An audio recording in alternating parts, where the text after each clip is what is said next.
ಸೋಮಬಿಂಬ ಮನೋಹರ ಸೋಮಬಿಂಬ ಮನೋಹರ ಸುಮುಖಿ ಸೇವಕ ಖಿಲ ಸೋಮಬಿಂಬ ಮನೋಹರ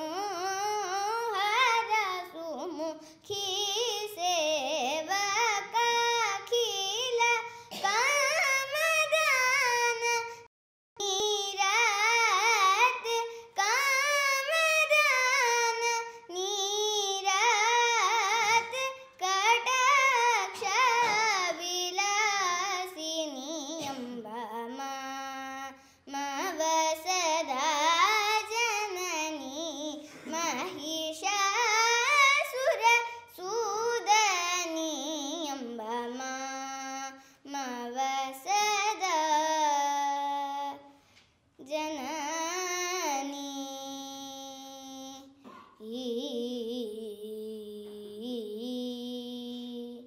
ಕುರು ಮೇ ಕುಶಲಂ ಸದಾ ಕುರು ಮೇ ಕುಶಲಂ ಸದಾ ಕಮಲನಾಭಾನುಜೆ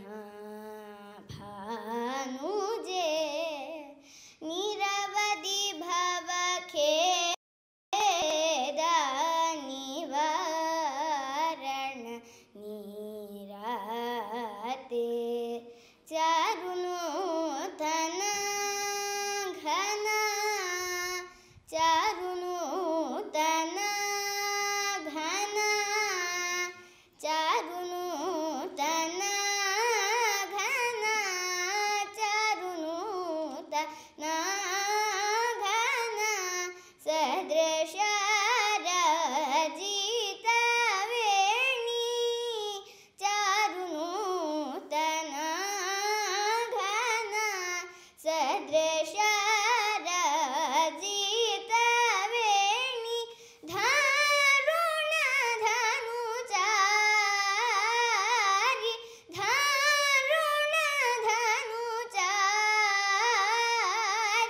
ಕಾರಣ ಪಟು ಚರಿತೆ ಅಂಬ ಮಾಮವ ಸದಾ ಜನನಿ ಮಹಿಷಾಸುರ ಸೂದನಿ ಎಂಬ ಮಾಮವ ಸದಾ ಜನನಿ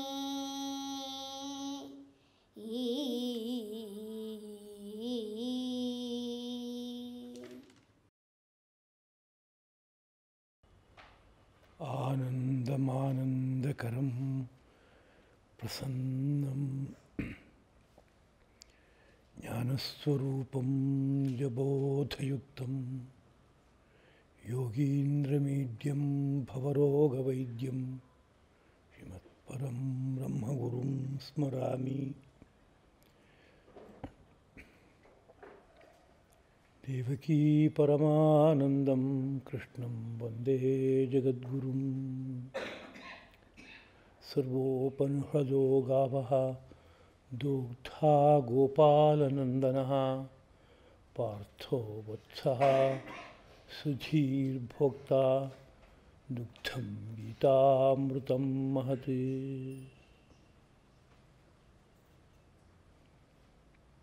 ಎಲ್ಲೆಲ್ಲೂ ತಾನೇ ತಾನಾಗಿ ಬೆಳಗುವ ಗುರುತತ್ವಕ್ಕೆ ನಮೋ ನಮಃ. ಎಲ್ಲ ಸಹೃದಯರಾದ ಜಿಜ್ಞಾಸುಗಳಿಗೂ ಹಾರ್ದವಾದ ಪ್ರಣತಿಗಳು. ಭಗವದ್ಗೀತಾ ಪ್ರವಚನ ಮಾಲಿಕೆಯ 46ನೆಯ ಕುಸುಮವನ್ನು ಜ್ಞಾನವಿಜ್ಞಾನ ಸ್ವರೂಪನಾದ ಶ್ರೀಕೃಷ್ಣ ಪ್ರಭುವಿನ ಪದಪದ್ಮಗಳಲ್ಲಿ ಅರ್ಪಿಸ್ತಾ ಇದ್ದೀನಿ. ಈ ಹಿಂದಿನ ಪಾಠದಲ್ಲಿ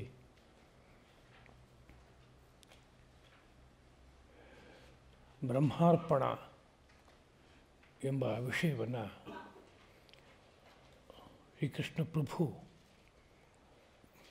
ಹೇಳಿದ ಒಂದು ಮಾತನ್ನು ಅವಲಂಬಿಸಿ ಯಥಾಮತಿ ಅರ್ಥ ಮಾಡಿಕೊಳ್ಳೋಕ್ಕೆ ಪ್ರಯತ್ನಪಟ್ಟಿದ್ದೇವೆ. ಬ್ರಹ್ಮಾರ್ಪಣಂ ಬ್ರಹ್ಮ ಹವಿ ಬ್ರಹ್ಮಾಗ್ನೌ ಬ್ರಹ್ಮಣಾಹುತಂ ಬ್ರಹ್ಮೈವ ತೇನ ಗಂತವ್ಯಂ ಬ್ರಹ್ಮಕರ್ಮ ಸಮಾಧಿನ ಎಂಬುದಾಗಿ.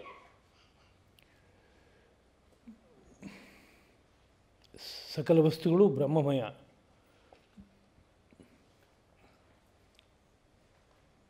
ಒಂದು ಬೀಜದಿಂದ ವಿಸ್ತಾರವಾದಂಥ ವೃಕ್ಷ ಆ ಬೀಜದ ಧರ್ಮವನ್ನೇ ಹೊಂದಿರುತ್ತೆ ಪೂರ್ಣವಾಗಿ. ಮಾವಿನ ಬೀಜದಿಂದ ಬಂದ ಮರನ ಯಾವ ಜಾಗದಲ್ಲಿ ಪರಿಶೀಲಿಸಿ ನೋಡಿದ್ರೂ ಏನೋ ಒಂದು ಮಾವಿನ ತನವನ್ನು ಜ್ಞಾಪಿಸ್ತಾ ಇರುತ್ತೆ. ಮಾವೇ ಆ ರೂಪದಲ್ಲಿ ಕಾಣಿಸುತ್ತೆ. ಹಾಗೆ ಬ್ರಹ್ಮ ಬೀಜದಿಂದ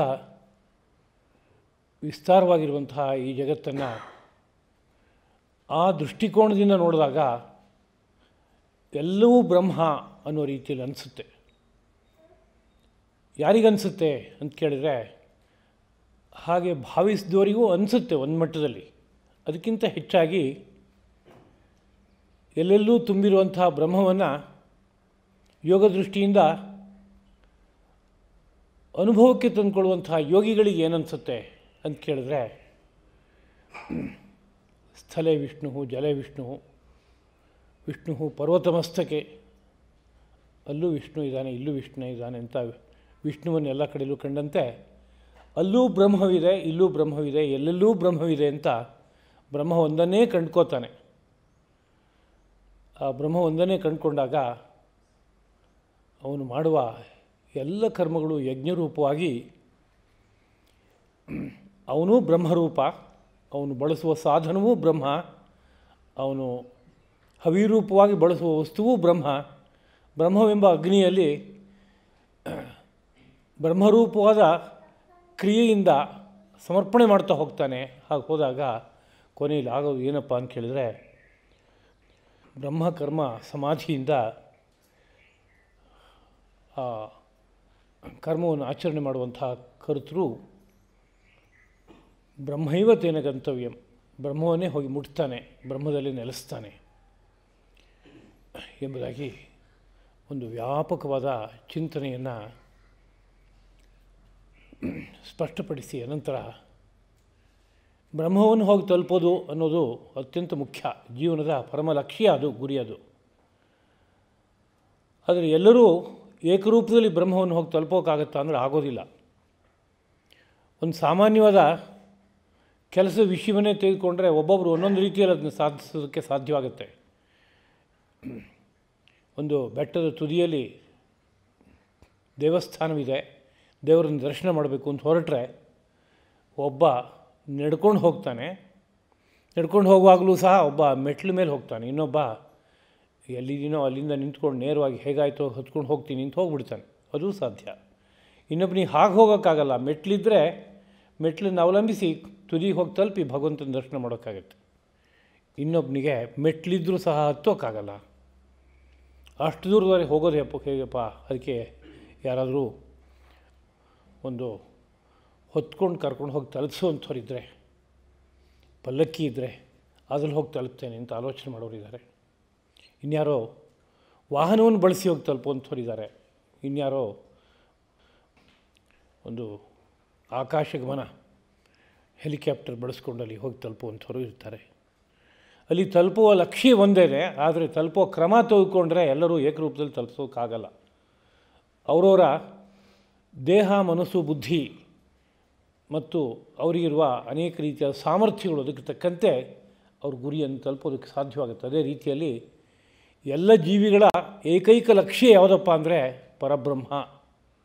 ಆದರೆ ಆ ಪರಬ್ರಹ್ಮಕ್ಕೆ ಹೋಗಿ ತಲುಪೋದಕ್ಕೆ ಬೇಕಾಗುವ ಮಾರ್ಗ ಅಂತ ತೆಗೆದುಕೊಂಡ್ರೆ ಅದು ಭಿನ್ನ ಭಿನ್ನವಾಗಿಬಿಡುತ್ತೆ. ಯಾಕೆ ಭಿನ್ನವಾಗುತ್ತೆ ಅಂದರೆ, ಮೈ ಭಿನ್ನ ಭಿನ್ನವಾಗಿರೋದ್ರಿಂದ, ಮನಸ್ಸು ಭಿನ್ನ ಭಿನ್ನವಾಗಿರೋದ್ರಿಂದ, ಸಂಸ್ಕಾರಗಳು ಭಿನ್ನ ಭಿನ್ನವಾಗಿರೋದ್ರಿಂದ ವಿಭಿನ್ನವಾದ ಋಷಿ ಮಹರ್ಷಿಗಳು ಹೇಳಿರುವಂತಹ ಮಾರ್ಗವನ್ನು ಅವಲಂಬಿಸಿಕೊಂಡು ಆ ತುದಿಯನ್ನು ತಲುಪಬೇಕಾಗಿ ಬರುತ್ತೆ. ಮೋಕ್ಷವೆಂಬುದು ಬಹುದ್ವಾರದಿಂದ ಕೂಡಿರುವಂಥದ್ದು. ಅಂದರೆ ಒಂದು ದೇವಸ್ಥಾನಕ್ಕೆ 4 ದ್ವಾರ ಇರೋದುಂಟು, ಪೂರ್ವ ದ್ವಾರ, ಪಶ್ಚಿಮ ದ್ವಾರ, ಉತ್ತರ ದ್ವಾರ, ದಕ್ಷಿಣ ದ್ವಾರ, ಹೀಗೆಲ್ಲ. ಯಾವ ದ್ವಾರದಿಂದ ಒಳಗಡೆ ಪ್ರವೇಶ ಮಾಡಿದ್ರೂ ಸ್ವಾಮಿಯ ದರ್ಶನ ಮಾಡೋಕ್ಕಾಗುತ್ತೆ. ಹಾಗೆ ನಾನಾ ಮಾರ್ಗಗಳನ್ನು ಅವಲಂಬಿಸಿ ಅವರವ್ರ ಪ್ರಕೃತಿಗೆ ಹೊಂದ್ಕೊಳ್ಳುವಂಥ ಮಾರ್ಗ ಆದಾಗ ಘರ್ಷಣೆ ಇಲ್ಲದೆ ಅಲ್ಪ ಪ್ರಯತ್ನದಿಂದ ಹೋಗಿ ತಲುಪೋದಕ್ಕಾಗತ್ತೆ. ಅವರವರಿಗೆ ಹೊಂದಿಕೆ ಆಗದೇ ಇರುವ ಮಾರ್ಗವನ್ನು ಅವಲಂಬಿಸಿಕೊಂಡ್ರೆ ಅಪಾರವಾದ ಪ್ರಯತ್ನ, ಕೊನೆಗೆ ಫಲವೂ ಇಲ್ಲ ಅನ್ನೋ ಸ್ಥಿತಿ ಉಂಟಾಗುತ್ತೆ. ಏಕೆಂದರೆ ದೀರ್ಘವಾದ ಯಾತ್ರೆ ಇದು. ಇದೇ ಜನ್ಮದಲ್ಲಿ ತಲುಪಿದರೆ ಭರವಸೆಯಿಂದ ಒಪ್ಕೋಬಹುದು ಆ ವಿಷಯವನ್ನು. ಈ ಜನ್ಮದಲ್ಲಿ ತಲುಪಲಿಲ್ಲ ಅಂದರೆ ಮುಂದಿನ ಜನ್ಮದ ಕಥೆ ಗೊತ್ತಿಲ್ಲ ನಮಗೆ. ಮುಂದಿನ ಜನ್ಮಕ್ಕೆ ಮಾನವ ಜನ್ಮವೇ ಸಿಗುತ್ತೆ ಅನ್ನೋ ವಿಷಯ ನಮಗೆ ಗೊತ್ತಿಲ್ಲ. ಸಿಕ್ಕಿದರೂ ಆ ಸಮಯದಲ್ಲಿ ಇನ್ಯಾವ ಬಲಿಷ್ಠವಾದ ಸಂಸ್ಕಾರವು ನಮ್ಮನ್ನು ಯಾವ್ಯಾವ ಬೇರೆ ಕಡೆಗೆ ಎಳ್ಕೊಂಡು ಹೋಗುತ್ತೋ ಗೊತ್ತಿಲ್ಲ ನಮಗೆ. ಇದೇ ಸಾಧನೆಯ ಸಂಸ್ಕಾರವೇ ಮುಂದಿನ ಸರಿಗೆ ಮುಂದುವರಿಯುತ್ತಾ ಅನ್ನೋ ಬಗ್ಗೆ ನಾವು ಭರವಸೆ ಕೊಡೋಕ್ಕಾಗಲ್ಲ. ಅದಕ್ಕೆ ಅಪಾರವಾದ ಬಲ ಇದ್ದರೆ ಅದಾಗುತ್ತೆ. ಆದರೆ ಅದ್ರ ಬಲ ಎಷ್ಟು ಅನ್ನೋದು ನಾವು ನಿರ್ಣಯ ಮಾಡೋಕ್ಕೂ ಆಗಲ್ಲ. ಹೀಗಿರುವಾಗ ಒಂದು ಸಂಸಾರ ಯಾತ್ರೆಯನ್ನು ಪೂರ್ಣಗೊಳಿಸಬೇಕಾದ್ರೆ, ಭವಸಾಗರವನ್ನು ದಾಟಬೇಕಾದ್ರೆ, ಮೋಕ್ಷವೆಂಬ ಪಟ್ಟಣವನ್ನು ಹೋಗಿ ಮುಟ್ಟಬೇಕಾದ್ರೆ ಒಂದು ಅವನವನಿಗೆ ಸಲ್ಲುವ ಮಾರ್ಗಗಳಾಗಿರಬೇಕು. ಅದಕ್ಕೆ ಬೇಕಾಗುವ ಪ್ರಯತ್ನ ನಡಿಬೇಕು, ಅಲ್ಲೊಂದು ನಿಷ್ಠೆ ಇರಬೇಕು, ಶ್ರದ್ಧೆ ಇರಬೇಕು. ಇವೆಲ್ಲ ಇದ್ದರೆ ಖಂಡಿತವಾಗಿಯೂ ಅತ್ಯಂತ ಶೀಘ್ರವಾಗಿಯೇ ಆ ಗುರಿಯನ್ನು ತಲುಪೋದಕ್ಕೆ ಸಾಧ್ಯವಾಗುತ್ತೆ.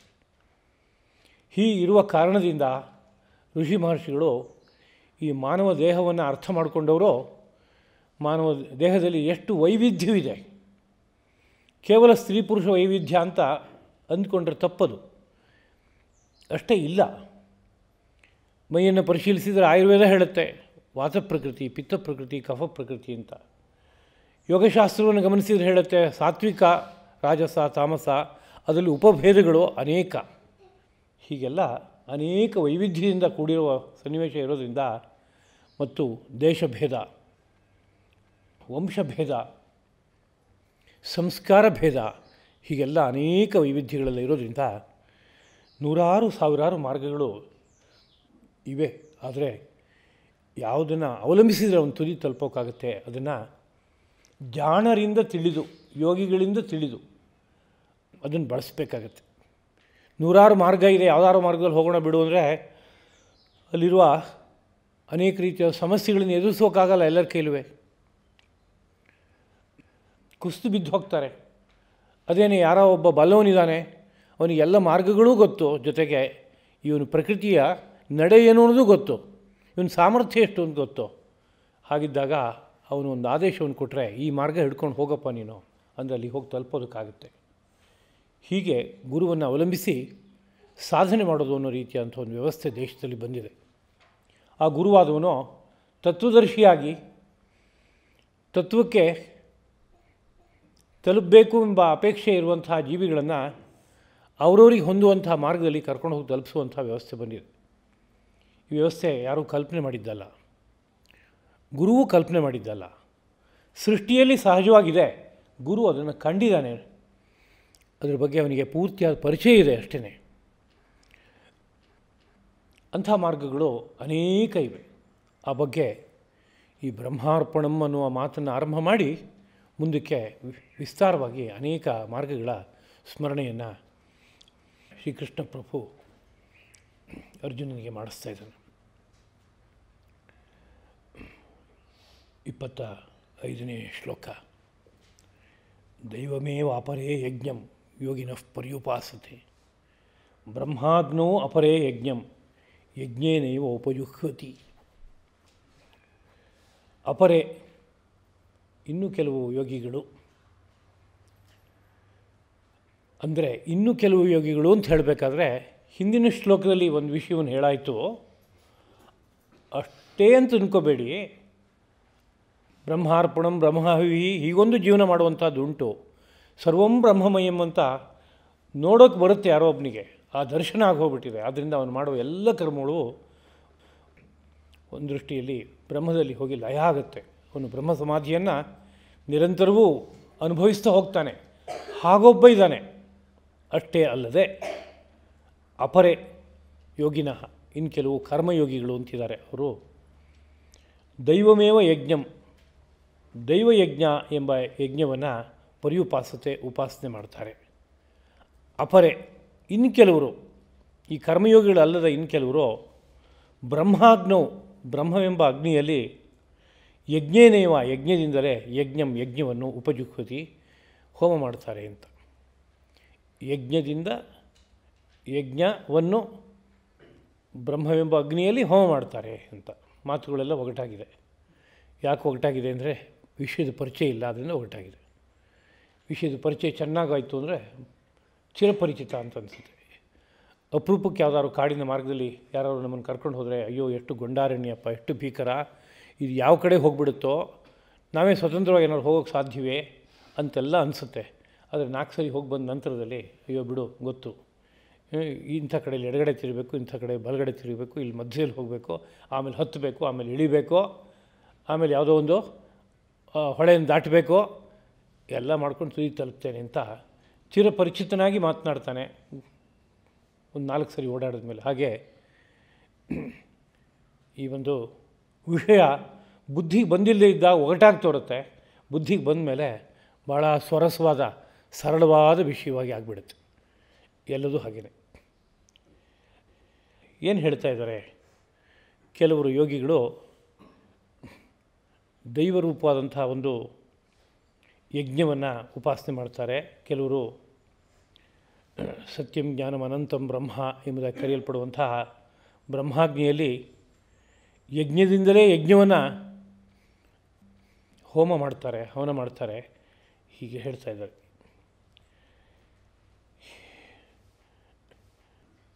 ಇಲ್ಲಿ ದೈವಮೇವ ಅಂದರೆ ಏನು ಅಂತ ಕೇಳಿದ್ರೆ, ದೇವಾಹ ಏವ ಯುಜ್ಯಂತೆ ಏನ ಯಜ್ಞೇನ ಅಸು, ದೇವತೆಗಳೇ ಯಾವ ಯಜ್ಞದಲ್ಲಿ ಗೌರವಿಸಲ್ಪಡ್ತಾರೋ, ಪೂಜಿಸಲ್ಪಡ್ತಾರೋ ಅದು ದೈವಯಜ್ಞ ಅಂತ ಅರ್ಥ. ಅಂದರೆ ಎಷ್ಟೋ ಜನಗಳು ಯಜ್ಞಯಾಗಾದಿಗಳಲ್ಲಿ ದೇವತೆಗಳನ್ನು ಸಂತೃಪ್ತಿಪಡಿಸ್ತಾರೆ.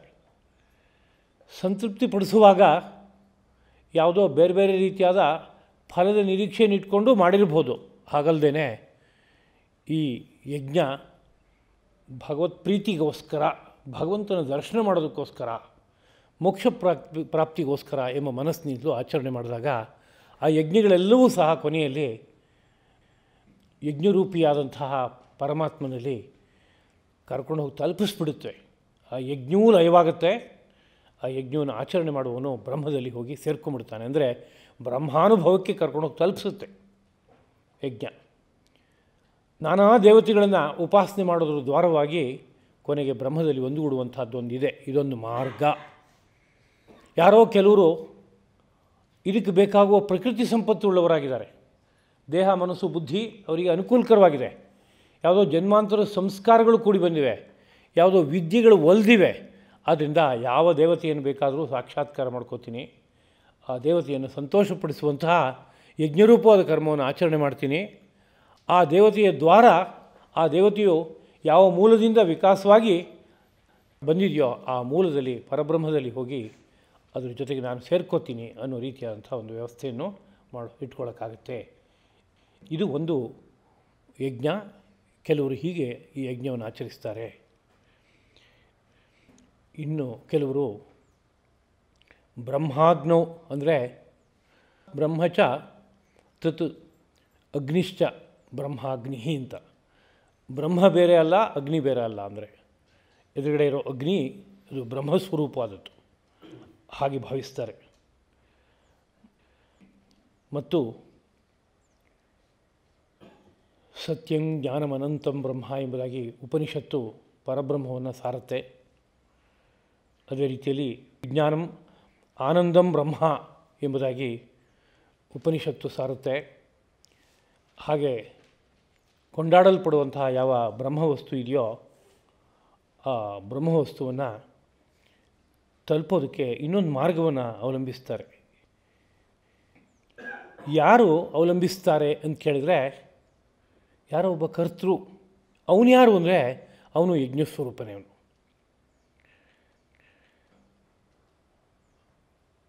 ಯಜ್ಞ ಅನ್ನೋ ಶಬ್ದಕ್ಕೆ ಆತ್ಮ ಅನ್ನೋ ರೀತಿಯಾದ ಅರ್ಥವೂ ಸಹ ಇದೆ.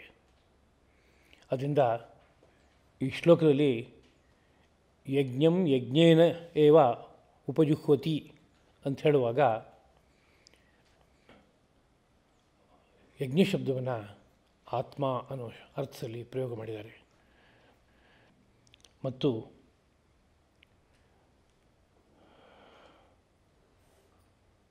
ತನ್ನನ್ನು ಬ್ರಹ್ಮಕ್ಕಿಂತ ಭಿನ್ನನಲ್ಲ ಎಂಬುದಾಗಿ ಭಾವಿಸ್ತಾನೆ.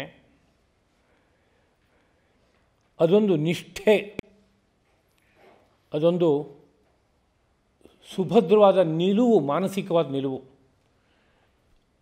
ನಾನು ಬೇರೆ ಯಾರೂ ಅಲ್ಲ, ಆ ಬೆಳಕೇ ಆಗಿದ್ದೀನಿ ಅನ್ನೋ ರೀತಿಯಾದಂಥ ಒಂದು ನಿಷ್ಠೆ. ಆ ನಿಷ್ಠೆಯಿಂದ ಕೂಡಿದವನಾಗಿ ತನ್ನನ್ನು ತಾನು ಅಲ್ಲಿಗೆ ಸಮರ್ಪಣೆ ಮಾಡ್ಕೋತಾನೆ ಒಂದು ನೇರದಲ್ಲಿ. ಅಂದರೆ ಇದೊಂದು ಕ್ರಮ. ಎಲ್ಲೋ ಒಂದು ಕಡೆಯಲ್ಲಿ ಕೂತ್ಕೊಂಡಿದ್ದಾನೆ, ತನ್ನನ್ನು ಆ ಬ್ರಹ್ಮ ಅಂತ ಅನ್ಕೋತಾ ಇದ್ದಾನೆ. ಬರೀ ಅನ್ಕೋತಾ ಇಲ್ಲ, ಅವನಿಗೆ ಹಾಗೆ ಭಾಸವಾಗ್ತಾ ಇದೆ, ಅನುಭವಕ್ಕೆ ಬರ್ತಾ ಇದೆ. ಮತ್ತು ತಾನು ಯಾವುದನ್ನು ಅರ್ಪಣೆ ಮಾಡಬೇಕಾಗಿದೆಯೋ ಅರ್ಪಣೆ ರೂಪವಾದ ಕ್ರಿಯೆಯೂ ಸಹ ಅದು ಬ್ರಹ್ಮಸ್ವರೂಪವಾದದ್ದೇ ಎಂಬುದು ಅವನಿಗೆ ಬುದ್ಧಿಗೆ ಭಾಸವಾಗ್ತಾ ಇದೆ. ಹಾಗಾಗಿ ತನ್ನನ್ನು ತಾನು ಅಲ್ಲಿಗೆ ಲಯಗೊಳಿಸ್ಕೊಂಡ್ಬಿಡ್ತಾನೆ. ಬೇರೆ ಇನ್ನೇನೂ ಮಾಡಲ್ಲ, ಒಂದು ಕಡೆ ಕೂತ್ಕೊಂಡಿದ್ದಾನೆ, ತನ್ನನ್ನು ತಾನು ಒಳಬೆಳಕಿನಲ್ಲಿ ಮುಳುಗಿಸ್ಕೊಂಡ್ಬಿಡ್ತಾನೆ. ತಾನು ಬೇರೆ ಅಲ್ಲ, ಒಳಬೆಳಕು ಬೇರೆ ಅಲ್ಲ ಅಂತ ಅವನಿಗೆ ಅನಿಸುತ್ತೆ, ಅಲ್ಲಿ ಮುಳುಗಿ ಹೋಗಿಬಿಡ್ತಾನೆ. ಹೀಗಾದಾಗ ಇದೊಂದು ರೀತಿಯಾದಂತಹ ಸಮಾಧಿ ಅನುಭವ, ಭಗವಂತನ ದರ್ಶನದ ವಿಶಿಷ್ಟವಾದಂಥ ಅನುಭವ. ಯಾರೋ ಕೆಲವು ಪ್ರಕೃತಿಗಳಿಗೆ ಹೀಗೆ ಬೇರೆ ಯಾವುದೇ ರೀತಿಯಾದಂತಹ ಸಾಮಗ್ರಿಗಳನ್ನು ಬಳಸದೆ ಕೂತಲ್ಲಿ ನಿಂತಲ್ಲಿ ತನ್ನೊಳಗಡೆ ಬೆಳಗುವ ಬೆಳಕಿನಲ್ಲಿ ತಾನು ಒಂದಾಗೋದಕ್ಕೆ ಬರುತ್ತೆ. ಇದೊಂದು ಮಾರ್ಗ. ಮುಂದಿನ ಮಾತು 26ನೇ ಶ್ಲೋಕ. ಶ್ರೋತ್ರಾದೀನಿ ಇಂದ್ರಿಯಾಣ್ಯನ್ಯೇ ಸಂಯಮಾಗ್ನಿಷು ಜುಹ್ವತಿ ಶಬ್ದಾದೀನ್ ವಿಷಯಾನ್ ಅನ್ಯೇ ಇಂದ್ರಿಯಾಗ್ನಿಷು ಜುಹ್ವತಿ ಅಂತ. ಇಲ್ಲಿ ಈ ಎರಡು ತರಹದ ಯಜ್ಞವನ್ನು ಮತ್ತೆ ಹೇಳ್ತಾ ಇದ್ದಾರೆ. ಅಂದರೆ ಈ ಎರಡು ತರಹದ ಯಜ್ಞದ ಮೂಲಕವೂ ಸಹ ಭಗವಂತನಲ್ಲಿ ಹೋಗಿ ಸೇರ್ಬೋದು ಅಂತ ಅರ್ಥ. ಅದಕ್ಕೆ ಅನ್ಯೇ ಕೆಲವರು ಶ್ರೋತ್ರಾದೀನಿ ಇಂದ್ರಿಯಾಣಿ, ಕಿವಿ ಮೊದಲಾದ ಪಂಚೇಂದ್ರಿಯಗಳನ್ನು, ಸಂಯಮಾಗ್ನಿಷು, ಸಂಯಮವೆಂದ ಅಗ್ನಿಯಲ್ಲಿ ಹತೋಟಿಲಿಟ್ಕೊಳ್ಳೋದು ಅನ್ನೋದ್ರೆ ಸಂಯಮ ಅಂತ ಅರ್ಥ. ಹತೋಟಿಲಿಟ್ಕೊಳ್ಳೋದೇ ಒಂದು ಅಗ್ನಿ, ಆ ಅಗ್ನಿಯಲ್ಲಿ ಜುಹ್ವತಿ ಹೋಮ ಮಾಡುತ್ತಾರೆ. ಅನ್ಯ ಮತ್ತೆ ಕೆಲವರು ಶಬ್ದಾದೀನ್ ವಿಷಯಾನ್, ಈ ಪಂಚೇಂದ್ರಿಯಗಳ ಯಾವ ಶಬ್ದಸ್ಪರ್ಶ ರೂಪರಸ ಗಂಧವೆಂಬ ವಿಷಯಗಳುಂಟೋ, ಪಂಚೇಂದ್ರಿಯಗಳನ್ನು ಏನನ್ನು ಆಸ್ವಾದನೆ ಮಾಡ್ತಾಯಿದ್ದೀವಿ, ಶಬ್ದಸ್ಪರ್ಶ ರೂಪರಸ ಗಂಧಗಳನ್ನು ಆಸ್ವಾದನೆ ಮಾಡ್ತಾಯಿದ್ದೀವಿ. ಆ ವಿಷಯಗಳನ್ನು ಇಂದ್ರಿಯಾಗ್ನಿಷು, ಇಂದ್ರಿಯವೆಂಬ ಅಗ್ನಿಯಲ್ಲಿ ಜುಹ್ವತಿ ಹೋಮ ಮಾಡ್ತಾರೆ ಅಂತ. ಎಲ್ಲ ಕಡೆಯಲ್ಲೂ ಹೋಮ ಮಾಡುತ್ತಾರೆ ಅನ್ನೋ ರೀತಿಯಾದ ಶಬ್ದವನ್ನು ಬಳಸ್ತಾ ಇದ್ದಾರೆ. ಹೋಮ ಮಾಡೋದು ಅನ್ನುವಾಗ ದೇವತಾ ಉದ್ದೇಶೇನ ದ್ರವ್ಯತ್ಯಾಗ ಅಂತ ಅದಕ್ಕೆ ಲಕ್ಷಣವನ್ನು ಹೇಳೋದುಂಟು. ಒಂದು ಉಪಕರಣದಿಂದ ಹವಿಸ್ಸನ್ನು ಸ್ವೀಕರಿಸಿ ದೇವತೆಯನ್ನು ಭಾವಿಸಿ ಅಲ್ಲಿಗೆ ಇದು ಅರ್ಪಿತವಾಗಬೇಕು ಅನ್ನೋ ಮನಸ್ಸಿನಿಂದ ಅಗ್ನಿಯಲ್ಲಿ ಕೊಟ್ಟಾಗ ಅದು ಹೋಮ ಅಂತಾಗುತ್ತೆ. ಇಲ್ಲಿ ಹೋಮ ಅನ್ನೋ ಶಬ್ದವನ್ನು ಎಲ್ಲ ಕಡೆಗೂ ಬಳಸ್ತಾ ಇರೋದಕ್ಕೆ ಕಾರಣ ಏನಪ್ಪ ಅಂದರೆ, ಹೋಮದಲ್ಲಿ ಹವಿಸ್ಸನ್ನು ಸಮರ್ಪಣೆ ಮಾಡಿದ್ರೆ ಹವಿಸ್ ಏನಾಗುತ್ತೆ ಮುಂದೆ, ಅದು ಅಗ್ನಿ ಸಾತ್ತಾಗ್ಬಿಡುತ್ತೆ, ಅಗ್ನಿ ಸ್ವರೂಪವಾಗಿಬಿಡುತ್ತೆ. ಕೊನೆಯಲ್ಲಿ ಅಗ್ನಿಗೆ ಹೋಗಿ ಸೇರಿಕೊಂಡ ನಂತರ ಆ ಹವಿಸ್ಸು ಅಗ್ನಿಯ ಸ್ವರೂಪವನ್ನು ತಾಳುತ್ತೆ. ತಾಳಿ ಮತ್ತು ಇನ್ಯಾವುದೋ ಒಂದು ರೂಪವನ್ನು ತಳೆದು ಆ ದೇವತೆಗೆ ಹೋಗಿ ತಲುಪಿಬಿಡುತ್ತೆ. ದೇವತಾತ್ಮಕೂ ಆಗುತ್ತೆ ಕೊನೆಯಲ್ಲಿ. ಹೀಗೆಲ್ಲ ಇದೆಯಲ್ಲ, ಅದೇ ಈ ನಿತ್ಯ ಜೀವನದಲ್ಲಿ ಬ್ರಹ್ಮವನ್ನು ತಲುಪುವಾಗ ಇಲ್ಲೊಂದು ಒಳಗಡೆ ಯಜ್ಞ ನಡೆಯುತ್ತೆ. ಹೊರಗಡೆಗೆ ಒಂದು ಅಗ್ನಿಯನ್ನು ಪ್ರತಿಷ್ಠಾಪನೆ ಮಾಡಿ ಮಂತ್ರಗಳಿಂದ ದೇವತೆಗಳನ್ನು ಕರೆದು ಹವಿಸ್ಸನ್ನು ಸಮರ್ಪಣೆ ಮಾಡಿ ದೇವತೆಗಳನ್ನು ಸಂತೃಪ್ತಿಪಡಿಸೋದು ಒಂದು ಕ್ರಮ ಇದ್ದರೆ, ಈ ಶರೀರ ಯಂತ್ರದಲ್ಲೇ ನಾನಾ ರೂಪದಲ್ಲಿ ಯಜ್ಞವನ್ನು ಆಚರಣೆ ಮಾಡೋಕ್ಕಾಗುತ್ತೆ. ಅದಕ್ಕೆ ಯಾವುದೇ ಪದಾರ್ಥಗಳು ಬೇಕಿಲ್ಲ, ಹಾಗೆ ಆಚರಣೆ ಮಾಡೋಕ್ಕೆ ಬರುತ್ತೆ. ಅದನ್ನು ತಿಳಿಸೋಕ್ಕೋಸ್ಕರವಾಗಿ ಹೋಮ ಅನ್ನೋ ಶಬ್ದವನ್ನು ಇಲ್ಲೆಲ್ಲ ಬಳಸ್ತಾ ಇದ್ದಾರೆ. ಅದರಲ್ಲಿ ಕೆಲವರು ಶ್ರೋತ್ರಾದಿ ಇಂದ್ರಿಯಗಳನ್ನು ಸಂಯಮವೆಂಬ ಅಗ್ನಿಯಲ್ಲಿ ಹೋಮ ಮಾಡ್ತಾರೆ. ಅಂದರೆ ಏನು ಅಂತ ಕೇಳಿದ್ರೆ, ನಮಗೆ ಪಂಚಜ್ಞಾನೇಂದ್ರಿಯ ಇದೆ, ಪಂಚಕರ್ಮೇಂದ್ರಿಯ ಇದೆ. ಪಂಚಜ್ಞಾನೇಂದ್ರಿಯಗಳು ಯಾವುದ್ಯಾವುದು ಅಂತ ಕೇಳಿದರೆ, ಶ್ರೋತ್ರ ಕಿವಿ, ತ್ವಕ್ ಚರ್ಮ, ಚಕ್ಷು ಕಣ್ಣು, ಜಿಹ್ವಾ ನಾಲಿಗೆ, ನಾಸಿಕಾ ಮೂಗು. 5 ಪ್ರಧಾನವಾಗಿ ಜ್ಞಾನೇಂದ್ರಿಯ ಅಂತ ತಗೋಬೇಕು. ಇದನ್ನು ಇದೇ ಕ್ರಮದಲ್ಲಿ ತಗೋಬೇಕು. ಯಾಕೆ ಅಂದರೆ ಪಂಚಭೂತ ಶಕ್ತಿಗಳಿಂದ ಈ 5 ನಿರ್ಮಿತವಾಗಿದೆ. ಪಂಚಭೂತ ಶಕ್ತಿಗಳು ಅಂದರೆ ಯಾವ್ದ್ಯಾವುದು? ಕೆಳಗಡೆಯಿಂದ ಮೇಲಕ್ಕೆ ಹೋಗೋದಾದರೆ ಪೃಥ್ವಿ, ಅಪ್ಪು, ತೇಜಸ್ಸು, ವಾಯು, ಆಕಾಶ. ಮೇಲಿಂದ ಕೆಳಗಡೆಗೆ ಇಳಿದು ಬರೋದಾದರೆ ಆಕಾಶ, ವಾಯು, ಅಗ್ನಿ, ಅಪ್ ನೀರು, ಅದಾದ ನಂತರದಲ್ಲಿ ಕೊನೆಯಲ್ಲಿ ಭೂಮಿ. ಹೀಗಿದೆ. ಈ ಶಕ್ತಿಯಿಂದ ನಿರ್ಮಿತವಾಗಿರುವಂತಹ 5 ಇಂದ್ರಿಯಗಳನ್ನು ಕ್ರಮವಾಗಿ ನೆನಪಿಸ್ಕೊಳ್ಳೋದಾದರೆ, ಮೇಲಿಂದ ಕೆಳಗಡೆಗೆ ನೆನಪಿಸ್ಕೊಳ್ಳೋದಾದರೆ, ಆಕಾಶ ರೂಪವಾದ ತತ್ವದಿಂದ ವಿಕಾಸವಾಗಿರುವಂಥದ್ದು ಶ್ರೋತ್ರ, ವಾಯುರೂಪವಾದಂಥ ತತ್ವದಿಂದ ವಿಕಾಸವಾಗಿರೋದು ಚರ್ಮ, ಅಗ್ನಿರೂಪವಾದ ತತ್ವದಿಂದ ವಿಕಾಸವಾಗಿರೋದು ಕಣ್ಣು, ನೇತ್ರ, ಹಾಗೆ ಜಲರೂಪವಾದ ತತ್ವದ ವಿಕಾಸದಿಂದ ಆಗಿರುವಂಥದ್ದು ರಸನ, ನಾಲಿಗೆ, ಹಾಗೆ ಗಂಧ, ಪೃಥ್ವಿ, ಧರ್ಮ. ಅದರಿಂದ ವಿಸ್ತಾರವಾಗಿರುವಂತಹ ಒಂದು ಇಂದ್ರಿಯ ಯಾವುದಪ್ಪ ಅಂದರೆ ಘ್ರಾಣ. ಹೀಗೆ 5 ಇಂದ್ರಿಯಗಳು 5 ಭೂತಶಕ್ತಿಗಳ ಒಂದು ಕಾರಣದಿಂದ ವಿಕಾಸವಾಗಿವೆ ಮತ್ತು ಆಯಾ ವಿಷಯವನ್ನು ಗ್ರಹಿಸೋದಕ್ಕೆ ಅವಕ್ಕೆ ಯೋಗ್ಯತೆ ಬಂದಿದೆ. ಆ ಕಾರಣದಿಂದಲೇ ಇದು ತತ್ವಜ್ಞರ ಒಂದು ಚಿಂತನೆ. ಹೀಗಿರೋದ್ರಿಂದ ಕ್ರಮವಾಗಿ ಅದನ್ನು ಆಲೋಚನೆ ಮಾಡುವಂಥ ಒಂದು ಹೆಜ್ಜೆ ಬಂದಿದೆ. ಈ ಪಂಚೇಂದ್ರಿಯಗಳನ್ನು ಸಂಯಮಾಗ್ನಿಯಲ್ಲಿ ಹೋಮ ಮಾಡೋದು ಅಂದರೆ ಏನು ಅಂತ ಕೇಳಿದರೆ, ಸಂಯಮ ಮಾಡೋದು ಅಂತಂದರೆ ಹತೋಟಿಲಿ ಇಟ್ಕೊಳ್ಳೋದು ಅಂತ ಅರ್ಥ.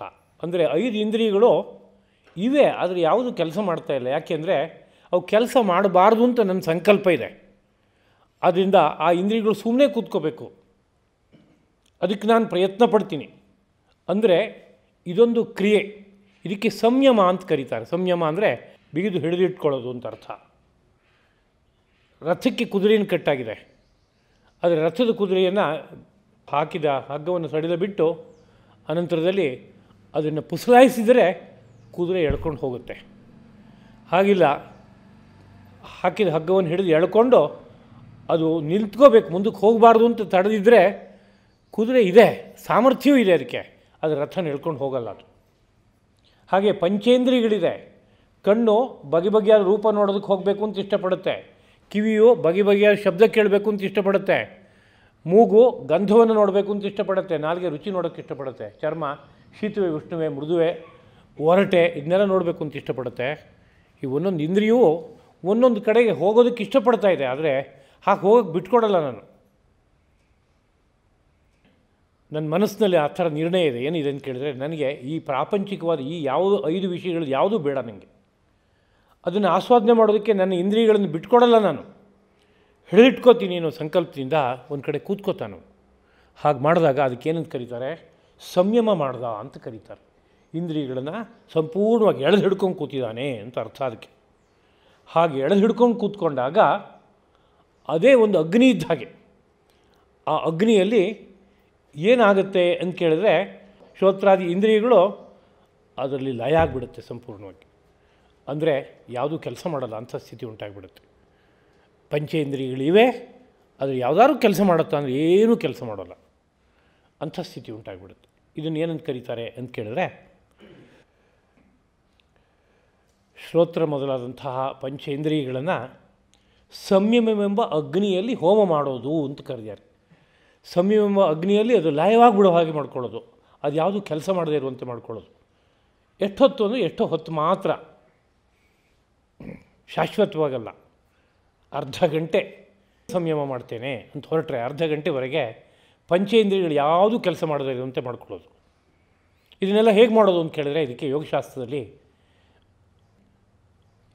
ಸಂಯಮ ಅಂತ ಒಂದು ಪಾರಿಭಾಷಿಕ ಶಬ್ದವಾಗಿ ಅದನ್ನು ಬಳಸ್ತಾರೆ. ತ್ರಯಮೇಕತ್ರ ಸಂಯಮ ಅಂತ ಒಂದು ಸೂತ್ರ.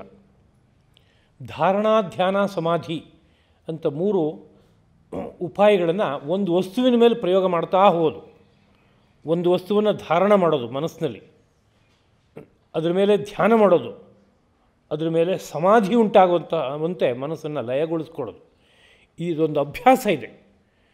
ಅದನ್ನು ನಾನಾ ವಸ್ತುಗಳ ಮೇಲೆ ಮಾಡಿಕೊಳ್ಳುವಂತಹದ್ದು ರೂಢಿನಲ್ಲಿದೆ. ಯಾವುದೋ ಒಂದು ದೂರದಲ್ಲಿ ಒಂದು ನಕ್ಷತ್ರ ಕಾಣಿಸ್ತಾ ಇದೆ, ಅದನ್ನೇ ನೋಡ್ತಾ ಕೂತ್ಕೊಳ್ಳೋಕ್ಕೆ ಪ್ರಯತ್ನ ಪಟ್ಟರೆ ಧಾರಣ. ಆಮೇಲೆ ಅದಲ್ಲದೆ ಬೇರೆ ಏನೂ ಇಲ್ಲ, ನಿರಂತರವಾಗಿ ಅದೊಂದೇ ತೋರ್ತಾ ಇದೆ ಅಂತಾದರೆ ಅದು ಧ್ಯಾನ ಅಂತಾಯಿತು. ಅದಾದಮೇಲೆ ಕ್ರಮವಾಗಿ ನಾನು ಏನು ಮಾಡ್ತಾಯಿದ್ದೀನಿ ಅಂದರೆ ಮರೆತು ಹೋಗ್ತಾ ಇದೆ.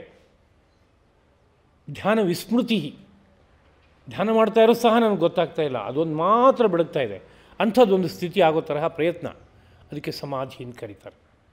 ಧಾರಣ, ಧ್ಯಾನ, ಸಮಾಧಿ ಎಂಬ 3 ಉಪಾಯಗಳನ್ನು ಬೇರೆ ಬೇರೆ ಬೇರೆ ಲಕ್ಷ್ಯಗಳ ಮೇಲೆ, ವಸ್ತುಗಳ ಮೇಲೆ ಸಾಧಿಸ್ತಾ ಹೋಗ್ತಾನೊಬ್ಬ. ಹಾಗೆ ಸಾಧಿಸ್ತಾ ಹೋದಾಗ ಅದಕ್ಕೇನಂತ ಕರೀತಾರೆ ಅಂದರೆ ಸಂಯಮ ಅನ್ನೋ ರೀತಿಯಲ್ಲಿ ಕರೀತಾರೆ. ಹೀಗೆ ಸಾಧಿಸ್ತಾ ಹೋದರೆ ಯಾವ ವಸ್ತುವನ್ನು ಬೇಕಾದರೂ ಲಕ್ಷ್ಯವಾಗಿ ಇಟ್ಕೊಂಡು ತನ್ನ ಮನಸ್ಸನ್ನು ಏಕಾಗ್ರಗೊಳಿಸ್ಬೋದು. ಒಂದು ಗೋಡೆ ಧ್ಯಾನಕ್ಕೆ ವಿಷಯ. ಆ ಗೋಡೆಯನ್ನು ನೋಡ್ಕೋತಾ ಕೂತ್ಕೋತಾನೆ. ನೋಡ್ತಾ ಕೂತ್ಕೊಂಡಾಗ ಆರಂಭದಲ್ಲಿ ಇರೋ ಸ್ಥಿತಿ ಇಲ್ಲ, ಅದು ಧಾರಣ ಅಂತಾಗುತ್ತೆ. ಏಕೆಂದರೆ ಗೋಡೆ ಕಾಣಿಸುತ್ತೆ, ಮಧ್ಯದಲ್ಲಿ ಆ ಕಡೆ ಇದು ಕಿಟಕಿನೂ ಕಾಣಿಸುತ್ತೆ, ಮೇಲ್ಗಡೆ ಇರೋ ಹಂಚು ಕಾಣಿಸುತ್ತೆ. ಅಂದರೆ ಬರೀ ಗೋಡೆ ಕಾಣಿಸ್ತಾ ಇಲ್ಲ ನನಗೆ, ಅಂದರೆ ಸ್ವಲ್ಪ ಚಿತ್ತಚಾಂಚಲ್ಯ ಇದೆ ಅಂತ ಅರ್ಥ. ಅದಕ್ಕೆ ಧಾರಣಾವಸ್ಥಾ ಅಂತ ಕರೀತಾರೆ. ಆಮೇಲೆ ಸ್ವಲ್ಪ ಕಾಲ ಹೋದ್ಮೇಲೆ ಗೋಡೆ ಒಂದು ಬಿಟ್ಟರೆ ಆ ಕಡೆ ಈ ಕಡೆ ಏನೂ ಕಾಣಿಸಲ್ಲ ಅನ್ನೋ ಸ್ಥಿತಿ ಉಂಟಾಗುತ್ತೆ. ಅದು ಒಂದೇ ನಿರಂತರವಾಗಿ ಬುದ್ಧಿಲಿ ಭಾಸವಾಗೋ ತರಹ ಆಗುತ್ತೆ. ಆಗ ಧ್ಯಾನ ಅಂತಾಗುತ್ತೆ.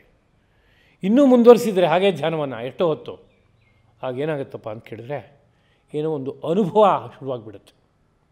ಅದೊಂದು ಸಾಕ್ಷಾತ್ಕಾರ, ಅದು ಯಾವುದೋ ಒಂದು ವಸ್ತುವಿನ ದರ್ಶನ, ಯೋಗ ದೃಷ್ಟಿ ತೆರೆದು ಅದ್ರ ಮೂಲಕ ದರ್ಶನ ಮಾಡ್ತಾ ಇರುವಂಥದ್ದು.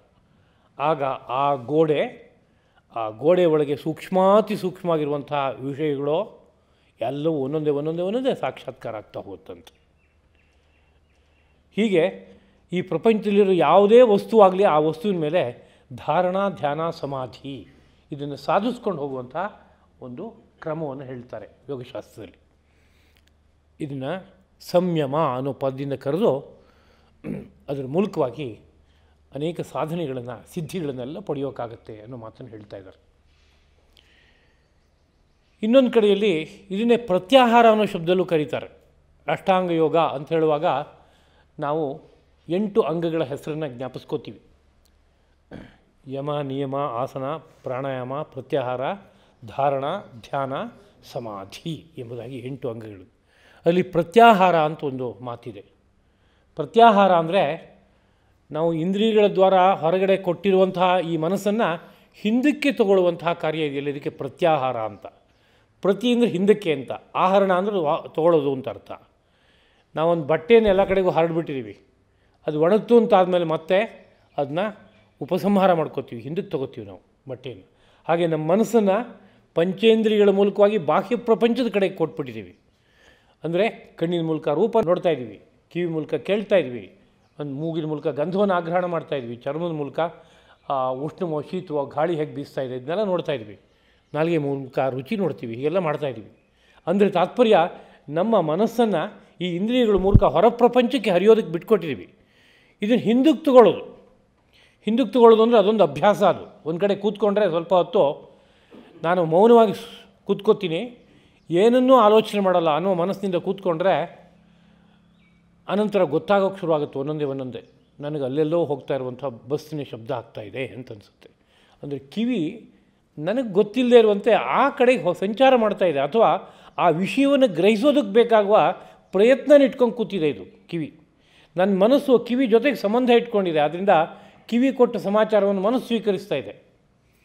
ಅದೇ ರೀತಿಯಲ್ಲಿ ಬೇರೆ ಇಂದ್ರಿಯಗಳು, ತಂಪಾದ ಗಾಳಿ ಬೀಸ್ತು, ಬಿಸಿಯಾದ ಗಾಳಿ ಬೀಸ್ತು, ಓಹೋ ನನಗೆ ಕೂತ್ಕೊಂಡಿದ್ದೆ, ಏನು ಬೇಡ ಮೌನವಾಗಿರಬೇಕು, ಎಲ್ಲ ಮರಿಬೇಕು ಅಂತ ಕೂತ್ಕೊಂಡಿದ್ದೆ, ಆದರೆ ತಂಪಾದ ಗಾಳಿ ಬೀಸ್ತಪ್ಪ, ಬಿಸಿಯಾದ ಗಾಳಿ ಬೀಸ್ತು ಅಂದರೆ ಅರ್ಥ ಏನು ಅಂತ ಕೇಳಿದರೆ ನನ್ನ ಚರ್ಮವು ಈ ಗಾಳಿಯ ಜೊತೆಗೆ ಸಂಪರ್ಕ ಇಟ್ಕೊಂಡ್ಬಿಟ್ಟಿದೆ, ನನ್ನ ಮನಸ್ಸು ಚರ್ಮದ ಜೊತೆಗೆ ಸಂಪರ್ಕ ಇಟ್ಕೊಂಡಿದೆ, ಹಾಗಾಗಿ ನಾನು ಸಂಪೂರ್ಣವಾಗಿ ಮನಸ್ಸನ್ನು ಹೊರಗಡೆ ಕೊಟ್ಕೊಡ್ತಾ ಇದ್ದೀನಿ, ಮೌನವಾಗಿಲ್ಲ ನಾನು ಅಂತ ಅನ್ನಿಸಿದಾಗ ಮನಸ್ಸನ್ನು ಬಲಾತ್ತಾಗಿ ಎಳೆದು ಹಿಂದಕ್ಕೆ ತೊಗೊಂಡು ಚರ್ಮ ಏನು ಸಮಾಚಾರ ಕೊಟ್ಟರು ಅದು ನಂಗೆ ಬೇಡ, ಕಿವಿ ಏನು ಸಮಾಚಾರ ಕೊಟ್ಟರು ಅದು ನನಗೆ ಬೇಡ.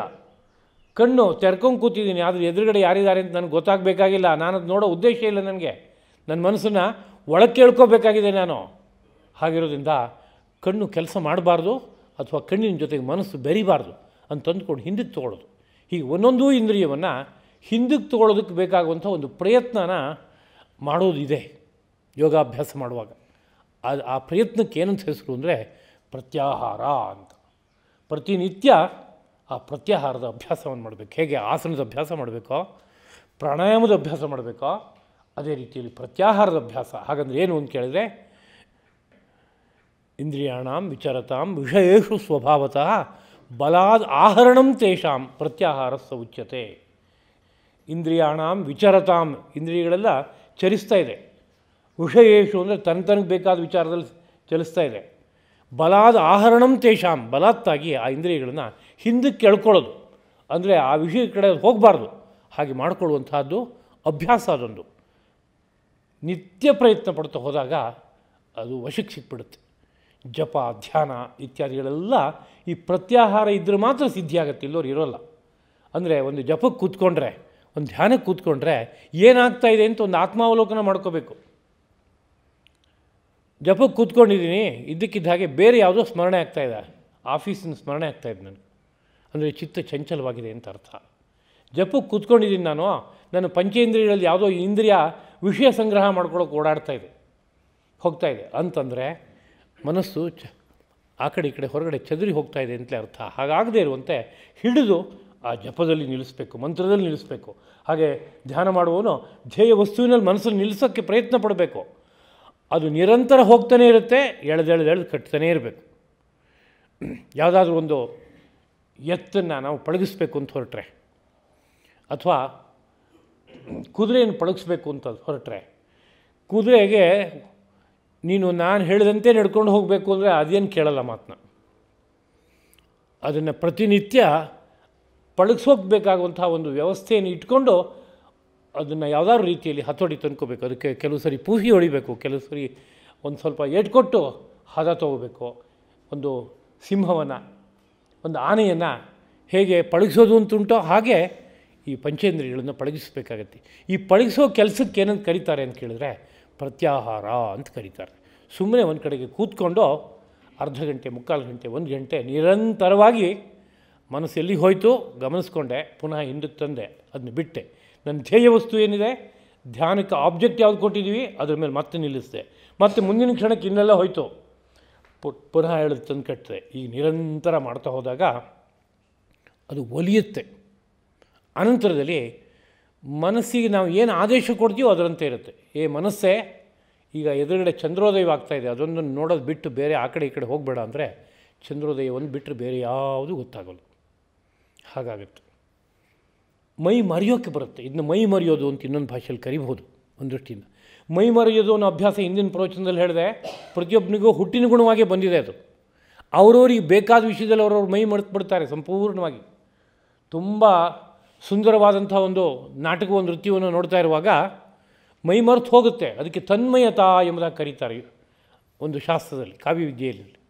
ತನ್ಮಯತೆ ಅಂದರೆ ಇವನು ನೋಡ್ತಾ ಇರ್ತಾನೆ, ಇವನಿಗೆ ಯಾರೋ ಒಬ್ಬ ಆತ್ಮೀಯನಾದಂಥ ನಾಯಕ ಇರ್ತಾನೆ ನಾಟಕದಲ್ಲಿ. ಪ್ರತಿ ನಾಯಕ ಗದೆಯನ್ನು ತೆಗೆದುಕೊಂಡು ಇವನ ತಲೆ ಮೇಲೆ ಹೊಡೆಯೋಕ್ಕೆ ಅಂತ ಬರ್ತಾನೆ. ಇನ್ನೇನು ಎತ್ತಿ ಹೊಡೆದು ಬಿಡ್ತಾನೇನೋ ಸ್ಥಿತಿ ಬಂದಾಗ ನಾಯಕನ ಜೊತೆಗೆ ಒಂದಾಗಿ ಸೇರ್ಕೊಂಡ್ಬಿಟ್ಟಿರ್ತಾನೆ ಈ ಯಾರೋ ಒಬ್ಬ ಸಭ್ಯ. ಅವನೇನು ಮಾಡ್ತಾನೆ ಅಂದರೆ ತನ್ನ ತಲೆನ ಹಿಂಗಂತಾನೆ, ಈ ಕಡೆ ತಪ್ಪಿಸ್ಕೊಳ್ಳೋ ಥರ ಪ್ರಯತ್ನ ಪಡ್ತಾನೆ, ಏನೇನೋ ಮಾಡ್ತಾನೆ. ಈಗ ನೀನು ಯಾಕಪ್ಪ ಹೀಗೆ ಮಾಡ್ತಾ ಇದೀಯಾ, ಆ ನಾಯಕನಿಗೆ ಪ್ರತಿ ನಾಯಕ ಹೊಡಿತಾ ಇದ್ದಾನೆ, ನಿಂಗಲ್ವಲ್ಲ ಅಂತ ಹೇಳಿದರೆ ಹಾಗಾಗಲ್ಲ. ಇವನು ನಾಯಕನ ಜೊತೆ ಒಂದಾಗ್ಬಿಟ್ಟಿದ್ದಾನೆ ಸಂಪೂರ್ಣವಾಗಿ. ಇವನಿಗೆ ಬಾಹ್ಯ ಪ್ರಜ್ಞೆ ಇಲ್ಲ. ಬಾಹ್ಯ ಪ್ರಜ್ಞೆ ಇದ್ದರೆ ಹಾಗೆಲ್ಲ ಮಾಡ್ತಾಯಿದ್ನ ಏನಾದ್ರು. ನಾನು ಯಾವುದೋ ಒಂದು ಸಭೆಯಲ್ಲಿ ಕೂತ್ಕೊಂಡಿದ್ದೀನಿ, ನಾಟಕವನ್ನು ನೋಡ್ತಾಯಿದ್ದೀನಿ, ನಾನು ಇಂಥವನು, ಇಷ್ಟು ಗಂಟೆಯಲ್ಲಿ ಕೂತ್ಕೊಂಡಿದ್ದೀನಿ, ಇಂಥ ನಾಟಕ ನೋಡ್ತಾಯಿದ್ದೀನಿ, ಇದು ಯಾವುದರ ಪರಿವೀಯೂ ಇಲ್ಲ ಅಂದರೆ ಒಂದು ದೃಷ್ಟಿಯಿಂದ ಪಂಚೇಂದ್ರಿಯಗಳಷ್ಟು ತಮ್ಮ ವ್ಯಾಪಾರವನ್ನು ನಿಲ್ಲಿಸ್ಬಿಟ್ಟಿದೆ. ಕಣ್ಣೊಂದು ನೋಡ್ತಾ ಇದೆ, ಅಥವಾ ಕಿವಿ ಅದೊಂದರ ಮೇಲೆ ಏಕಾಗ್ರತೆಯನ್ನು ಹೊಂದಿದೆ. ಅದರ ಪರಿಣಾಮವಾಗಿ ಒಂದು ತನ್ಮಯತೆ ಅಂತ ಹುಟ್ಟುಬಿಡುತ್ತೆ. ಅದೇ ರೀತಿಯಲ್ಲಿ ಲಕ್ಷ್ಯದಲ್ಲಿ ತನ್ಮಯತೆಯನ್ನು ಸಾಧಿಸೋದಕ್ಕೆ ಬರುತ್ತೆ. ಲಕ್ಷ್ಯದಲ್ಲಿ ಅಂದರೆ ಏನರ್ಥ, ಗಾಯತ್ರಿ ಮಂತ್ರ ನನಗೆ ಲಕ್ಷ್ಯ, ಗಾಯತ್ರಿ ಜಪ ಮಾಡ್ತಾ ಇರುವಾಗ. ಅದೇ ರೀತಿಯಲ್ಲಿ ಇನ್ಯಾವುದೋ ಒಂದು ಮೂರ್ತಿಯನ್ನು ಧ್ಯಾನ ಮಾಡ್ತಾಯಿದ್ದೀನಿ ಅಂದರೆ ಮೂರ್ತಿಯ ಲಕ್ಷ್ಯ ಅದು ಆಬ್ಜೆಕ್ಟ್ ಇದ್ದ ಹಾಗೆ, ಅದನ್ನು ಮನಸ್ಸಿನಲ್ಲಿ ಭಾವಿಸ್ತಾ ಕೂತಿದ್ದೀನಿ. ಹಾಗೆ ಕೂತ್ಕೊಂಡಾಗ ಮನಸ್ಸು ಎಲ್ಲೆಲ್ಲಿ ಹೋಗ್ತಾ ಇದೆ ಅಂತ ಗುರುತಿಸಿ ಹಿಂದಕ್ಕೆ ತೊಗೊಳೋದಕ್ಕೆ ಪ್ರಯತ್ನ ಪಡುವಂತಹದ್ದು ಬೇಕು. ಇಂಥ ಅಭ್ಯಾಸಗಳು ನಿತ್ಯ ಜೀವನದಲ್ಲಿ ಇಲ್ಲದೇ ಇರೋದ್ರಿಂದ, ಇದ್ರ ಬಗ್ಗೆ ಸರಿಯಾದ ತಿಳುವಳಿಕೆಯೂ ಸಮಾಜ ಕೊಡದೇ ಇರೋದ್ರಿಂದ ಒಂದು ಗಾಯತ್ರಿ ಜಪವಾಗಲಿ ಒಂದು ಧ್ಯಾನವಾಗಲಿ ಯಾವುದೋ ವಿಶೇಷವಾದ ಫಲವನ್ನು ಕೊಡ್ತಾ ಇಲ್ಲ. ಕೇವಲ ಯಾಂತ್ರಿಕವಾಗಿ ಅರ್ಧ ಗಂಟೆ ಕೂತ್ಕೊಳ್ಳೋದು ಅಂತ ಅಷ್ಟಕ್ಕೆ ಬಂದು ನಿಂತಿದೆ. ಸ್ವಲ್ಪ ಹೊತ್ತು ಕೂತ್ಕೊಂಡು ಮಂತ್ರವನ್ನು ಬಾಯಿನಲ್ಲಿ ಹೇಳ್ತಾ ಇದ್ದಾನೆ, ಮನಸ್ಸಿನಲ್ಲಿ ಬೇರೆ ಚಿಂತನೆ ಮಾಡ್ತಾ ಇದ್ದಾನೆ, ಕೈಕಾಲಲ್ಲಿ ಬೇರೆ ಬೇರೆ ಚೇಷ್ಟೆ ಮಾಡ್ತಾ ಇದ್ದಾನೆ, ಯಾಂತ್ರಿಕವಾಗಿ ಒಂದು ಕ್ರಿಯೆ ನಡೀತಾ ಇದೆ. ಆದ್ದರಿಂದ ಫಲ ಏನೂ ಬರೋಲ್ಲ ಅದಕ್ಕೆ. ಅದೇನೇ ಮೈ ಮರೆತು ಕೂತ್ಕೊಂಡ್ರೆ ಕಲ್ಲು ದುಂಡಿ ಹಾಗೆ, ಗಾಯತ್ರಿ ಒಂದು ಬಿಟ್ಟು ಇನ್ಯಾವುದೂ ತೋರಬಾರ್ದು ನನಗೆ. ಹಾಗೆ ಮಹಾವಿಷ್ಣುವನ್ನು ಧ್ಯಾನ ಮಾಡ್ತಾಯಿದ್ದೀನಿ, ವಿಷ್ಣುವಿನ ಚಿತ್ರ ನನ್ನ ಹೃದಯದಲ್ಲಿ ನಿಂತಿದೆ, ಅದೊಂದು ಬಿಟ್ಟು ಬೇರೆ ಯಾವುದೂ ನನಗೆ ಬುದ್ಧಿಗೆ ಭಾಸವಾಗಬಾರ್ದು, ಈ ಪ್ರಪಂಚದ ಯಾವ ವಿಷಯವೂ ನನಗೆ ಬುದ್ಧಿಗೆ ಬರಬಾರ್ದು. ಹಾಗೆ ಛಲದಿಂದ ಕೂತ್ಕೊಳ್ಳೋ ಅಭ್ಯಾಸ ಮಾಡಿದರೆ ಆಗ ಅದಕ್ಕೆ ಪ್ರತ್ಯಾಹಾರ ಸಿದ್ಧಿ ಅಂತ ಕರೀತಾರೆ. ಪ್ರತ್ಯಾಹಾರ ಅಂದರೂ ಒಂದು ದೃಷ್ಟಿಯಿಂದ ಒಂದೇ, ಸಂಯಮ ಅಂದರೂ ಒಂದು ದೃಷ್ಟಿಯಿಂದ ಒಂದೇ. ಈ ಸಂಯಮ ಅನ್ನೋದೇ ಒಂದು ಅಗ್ನಿ ಅಂತ ಇಟ್ಕೊಳ್ಳೋಣ. ಅದನ್ನ ಯಾಕೆ ಅಗ್ನಿ ಅಂತ ಇಟ್ಕೋಬೇಕು ಅಂತ ಕೇಳಿದರೆ, ಅಗ್ನಿಯಲ್ಲಿ ಒಂದು ವಸ್ತುವನ್ನು ಹಾಕಿದ್ರೆ ಅಗ್ನಿ ಸ್ವರೂಪವಾಗಿಬಿಡುತ್ತೆ. ಹಾಗೆ ಈ ಸಂಯಮ ಎಂಬ ಒಂದು ಅಗ್ನಿಯಲ್ಲಿ ವಿಷಯಗಳನ್ನಷ್ಟು ಒಪ್ಪಿಸ್ಬಿಟ್ರೆ ಅನಂತರ ಈ ವಿಷಯಗಳು ಯಾವುದು ಉಳಿಯಲ್ಲ, ಅದಷ್ಟು ಲಯವಾಗಿಬಿಡುತ್ತೆ. ಎಷ್ಟೋ ಹೊತ್ತಿನವರೆಗೆ, ಅರ್ಧ ಗಂಟೆಯೋ 1 ಗಂಟೆಯೋ 2 ಗಂಟೆಯೋ, ಎಲ್ಲಿವರೆಗೆ ನಾವು ಈ ಅಭ್ಯಾಸವನ್ನು ಮಾಡ್ತೀವೋ ಅಲ್ಲಿವರೆಗೆ ಪ್ರಾಪಂಚಿಕವಾದ ಯಾವ ವಿಷಯವೂ ಬುದ್ಧಿಗೆ ಸ್ಫೂರ್ತಿಯಾಗಲ್ಲ ಅಂಥ ಒಂದು ಸ್ಥಿತಿ ಬರುತ್ತೆ. ಹಾಗೆ ಸ್ಥಿತಿ ಬಂದರೆ ಏನು ಲಾಭ ಅಂತ ಕೇಳಿದ್ರೆ ದೊಡ್ಡ ಲಾಭ ಇದೆ. ಏನು ದೊಡ್ಡ ಲಾಭ ಅಂತ ಕೇಳಿದರೆ, ಇಂದ್ರಿಯಗಳಷ್ಟನ್ನು ನಿಗ್ರಹ ಮಾಡಿದ್ರೆ ಮನಸ್ಸು ಏಕಾಗ್ರವಾಗುತ್ತೆ, ನಿರ್ಮಲವಾಗಿಬಿಡುತ್ತೆ, ಶಾಂತವಾಗಿಬಿಡುತ್ತೆ. ಅದು ಶಾಂತವಾಗಿಬಿಟ್ರೆ ಅದು ಭಗವಂತನ ದರ್ಶನದ ಕಡೆ ಹೋಗಿಬಿಡುತ್ತೆ, ಅದು ಭಗವಂತನನ್ನು ಹೊತ್ಕೊಂಡ್ಬಿಡುತ್ತೆ. ಅದು ಚಿತ್ಪತಿಯನ್ನು ತನ್ನಲ್ಲಿ ಧಾರಣೆ ಮಾಡುವಂತೆ ಆಗಿಬಿಡುತ್ತೆ, ಭಗವಂತನನ್ನು ಹೊತ್ಕೊಂಡ್ಬಿಡುತ್ತೆ, ಭಗವಂತನ ದರ್ಶನ ಆಗಿಬಿಡುತ್ತೆ. ಅದರಿಂದ ಭಗವಂತನ ದರ್ಶನ ಆಗದೇ ಇರೋದಕ್ಕೆ ಕಾರಣ ಏನು ಅಂತ ಕೇಳಿದರೆ, ಹಿಂದೆ ಭಗವದ್ಗೀತೆಯ ಒಂದು ಮಾತೆ ಬಂತು, ಕಾಮಗಳೇ ಕಾರಣ ಅಂತ. ಬಗೆಬಗೆಯಾದ ಆಸೆಗಳು, ಆ ಆಸೆಗಳು ಇಂದ್ರಿಯಗಳ ದ್ವಾರ ಏನಾಗುತ್ತೆ, ನಮ್ಮನ್ನು ಎಳ್ಕೊಂಡು ಹೋಗ್ತಾಯಿದ್ದೆ, ಮನಸ್ಸನ್ನು ಎಳ್ಕೊಂಡು ಹೋಗ್ತಾಯಿದೆ. ಆಸೆಗಳೇ ಇಲ್ಲ ಅಂತಾದರೆ ಆಗ ಇಂದ್ರಿಯಗಳನ್ನು ಹತೋಟಿ ತಂದ್ಕೊಳ್ಳೋಕ್ಕೆ ಬರುತ್ತೆ. ಇಂದ್ರಿಯನ ಹತೋಟಿ ತಂದ್ಕೊಳ್ಳೋಕ್ಕೂ ಒಂದು ವಿಶೇಷ ಪ್ರಯತ್ನ ಪಡ್ತಾ ಹೋದರೆ ಇಂದ್ರಿಯಗಳು ಹತೋಟಿಗೆ ಬರುತ್ತೆ. ಹಾಗೆ ಬಂದಾಗ ಏನಾಗುತ್ತೆ ಅಂತ ಕೇಳಿದ್ರೆ, ಇಂದ್ರಿಯ ಜಯ ಅನ್ನೋ ರೀತಿಯ ಸ್ಥಿತಿ ಹುಟ್ಟುತ್ತೆ. ಇಂದ್ರಿಯಗಳನ್ನ ಗೆದ್ದಿದ್ದೀನಿ ನಾನು ಅಂತ.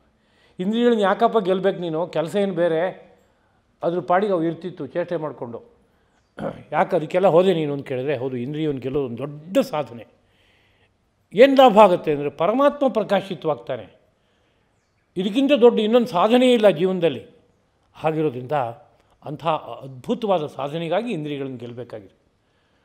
ಹಿಂದಿನ ಪ್ರವಚನದಲ್ಲಿ ನೆನಪಿಸ್ಕೊಂಡೆ, ಅರ್ಥಶಾಸ್ತ್ರ ಹೇಳುತ್ತೆ, ಚಾಣಕ್ಯನ ಅರ್ಥಶಾಸ್ತ್ರ, ಸರ್ವಂ ಹಿ ಶಾಸ್ತ್ರಂ ಇಂದ್ರಿಯ ಜಯ ಎಂಬುದಾಗಿ. ಎಲ್ಲ ಶಾಸ್ತ್ರಗಳು ತಾತ್ಪರ್ಯದಲ್ಲಿ ಏನನ್ನು ಹೇಳ್ತಾ ಇದೆ ಅಂದರೆ, ಇಂದ್ರಿಯಗಳನ್ನು ಗೆಲ್ಲು ಅಂತ ಹೇಳ್ತಾ ಇದೆ ಅಷ್ಟೇ. ಆ ಗೆಲ್ಲೋಕ್ಕೆ ಬೇಕಾಗುವಂಥ ತಿಳುವಳಿಕೆಯನ್ನು ಕೊಡಬೇಕಾದ್ರೆ ವ್ಯಾಪಕವಾಗಿ ಈ ಪ್ರಪಂಚ ಹೇಗಿದೆ, ನೀನು ಯಾರು, ನಿನ್ನ ಕರ್ತವ್ಯ ಏನು, ಇದೆಲ್ಲವನ್ನೂ ತಿಳಿಸ್ಕೊಡ್ಬೇಕಾಗಿದೆ. ಅದಷ್ಟನ್ನು ತಿಳಿಸ್ಕೊಟ್ಟ ನಂತರದಲ್ಲಿ ಕೊನೆಯಲ್ಲಿ ಏನಪ್ಪ ಆಗಬೇಕಾಗಿದೆ ಅಂದರೆ, ಹೀಗೆಲ್ಲ ಇರೋದ್ರಿಂದ ಇಂದ್ರಿಯಗಳನ್ನಷ್ಟು ಗೆದ್ದು ನೀನು ಆತ್ಮಸಾಕ್ಷಾತ್ಕಾರವನ್ನು ಮಾಡ್ಕೋ, ಆತ್ಮವಾನ್ ಆಗು ಎಂಬುದಾಗಿ ಎಲ್ಲ ಶಾಸ್ತ್ರಗಳ ಸಾರವೂ ಅಷ್ಟೇ ಆಗಿದೆ. ಆದ್ದರಿಂದ ಕೆಲವರು ಹೀಗೆ ಇಂದ್ರಿಯ ಜಯಕ್ಕೆ ಬಡಿದಾಡಿ ಕೊನೆಯಲ್ಲಿ ಆತ್ಮಸಾಕ್ಷಾತ್ಕಾರ ಮಾಡ್ಕೋತಾರೆ. ಇದೊಂದು ಮಾರ್ಗ. ಇದಲ್ಲದೆ ಮುಂದಕ್ಕೆ ಇನ್ನೊಂದು ಮಾರ್ಗ, ಶಬ್ದಾದೀನ್ ವಿಷಯಾನ್ ಅನ್ಯೇ ಇಂದ್ರಿಯಾಗ್ನಿಷು ಜುಹ್ವತಿ. ಈ ಪಂಚೇಂದ್ರಿಯಗಳಿಗೆ ಸಂಬಂಧಪಟ್ಟಂತೆ 5 ವಿಷಯಗಳಿವೆ. ಹಾಗಂದರೆ ಶ್ರೋತ್ರ, ಕಿವಿಗೆ ಏನು ವಿಷಯ ಅಂತ ಕೇಳಿದ್ರೆ, ಅದು ಯಾವಾಗಲೂ ಶಬ್ದ ಕೇಳೋಕ್ಕೆ ಇಷ್ಟಪಡುತ್ತೆ ಕಿವಿ. ನನ್ನ ಆತ್ಮೀಯ ಮಿತ್ರರು ಮಾತಾಡಿದ್ದು ನಂಗೆ ತುಂಬ ಕೇಳಬೇಕು ಅಂತ ಅನಿಸುತ್ತೆ. ಸಂಗೀತ ಕೇಳಬೇಕು ಅಂತ ನಂಗೆ ತುಂಬ ಇಷ್ಟ. ಯಾವುದೋ ವಾದ್ಯ ಇದನ್ನು ಕೇಳಬೇಕು ಅಂತ ತುಂಬ ಇಷ್ಟ. ಮೃಗ ಪಕ್ಷಿಗಳ ನಾದವನ್ನು ಕೇಳಬೇಕು ಅಂತ ನಂಗೆ ತುಂಬ ಇಷ್ಟ. ಅಂದರೆ ಕಿವಿ ಯಾವಾಗಲೂ ಶಬ್ದ ಬೇಕು ಕೇಳೋಕ್ಕೆ ಅಂತ ಹುಡುಕುತ್ತೆ ಅದು. ಆದ್ದರಿಂದ ಶಬ್ದಗಳೆಲ್ಲವೂ ಕಿವಿಗೆ ಸಂಬಂಧಪಟ್ಟ ವಿಷಯ, ಶ್ರೋತ್ರಕ್ಕೆ ಸಂಬಂಧಪಟ್ಟ ವಿಷಯ ಎಂಬುದಾಗಿ ಕರೆಯಲ್ಪಡುತ್ತೆ. ಹಾಗೆ ತ್ವಕ್ಕಂದರೆ ಚರ್ಮ, ನಮ್ಮ ಮೈ ತುಂಬ ಹೊರಕವಚದಲ್ಲಿ ತುಂಬಿರೋದು ಯಾವುದಪ್ಪ ಅಂದರೆ ಒಂದು ಇಂದ್ರಿಯ, ಅದು ಚರ್ಮ. ಆ ಚರ್ಮ ಏನು ಮಾಡುತ್ತೆ, ಈ ಚರ್ಮದಲ್ಲಿ ಎಲ್ಲೇ ಮುಟ್ಟಿದ್ರೂ ಗೊತ್ತಾಗ್ಬಿಡುತ್ತೆ. ಒಂಚೂರು ಕಾದ ಪದಾರ್ಥ ಕಿವಿ ಹತ್ರ ಮುಟ್ಟಿತು ಗೊತ್ತಾಗುತ್ತೆ ನನಗೆ. ಮೂಗಿನ ಹತ್ರ ಮುಟ್ತು ಗೊತ್ತಾಗುತ್ತೆ, ಕೆನ್ನೆ ಹತ್ರ ಮುಟ್ತು ಗೊತ್ತಾಗುತ್ತೆ, ಕಂಠದಲ್ಲಿ ಮುಟ್ತು ಗೊತ್ತಾಗುತ್ತೆ, ಕೈ ಮುಟ್ಟಿದ್ರು ಗೊತ್ತಾಗುತ್ತೆ. ದೇಹದ ಎಲ್ಲ ಭಾಗದಲ್ಲಿ ಎಲ್ಲಿ ಮುಟ್ಟಿದ್ರು ಒಂಚೂರು ಬಿಸಿ ಆಯಿತು ಅಂದ್ರೆ ಹಾ ಅಂತ ಅನ್ನತ್ತೆ. ಅಂದರೆ ಶೀತ ಉಷ್ಣ ಮೊದಲಾದವುಗಳನ್ನು ಗುರುತಿಸುತ್ತೆ ಚರ್ಮ, ಮತ್ತು ಮನಸ್ಸಿಗೆ ತೊಗೊಂಡು ಹೋಗಿ ಆ ಸಮಾಚಾರ ಕೊಡುತ್ತೆ.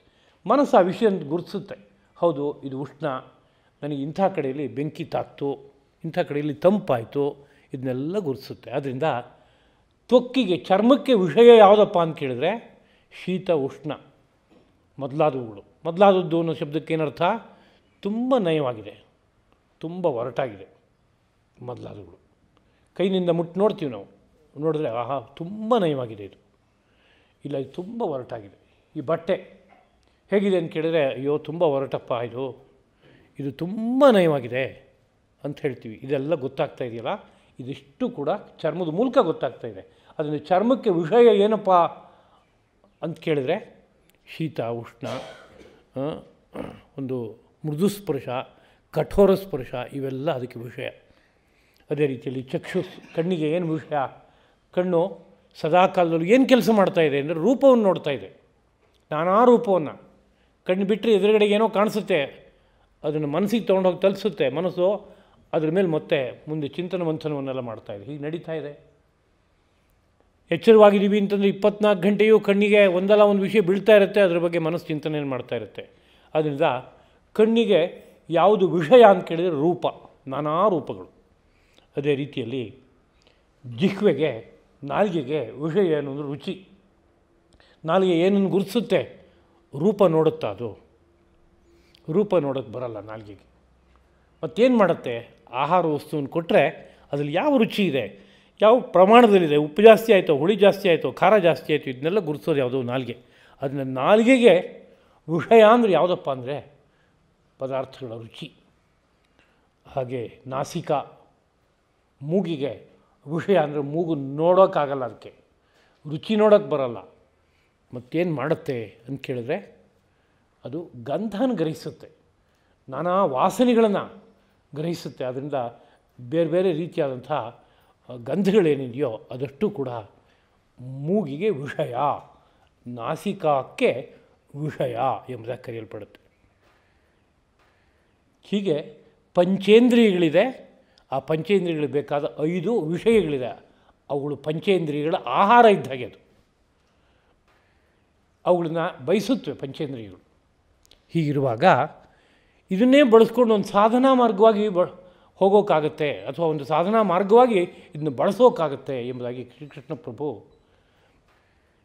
ಅನುಗ್ರಹಿಸಿಕೊಡ್ತಾ ಇದ್ದಾರೆ, ತೋರಿಸ್ಕೊಡ್ತಾ ಇದ್ದಾರೆ.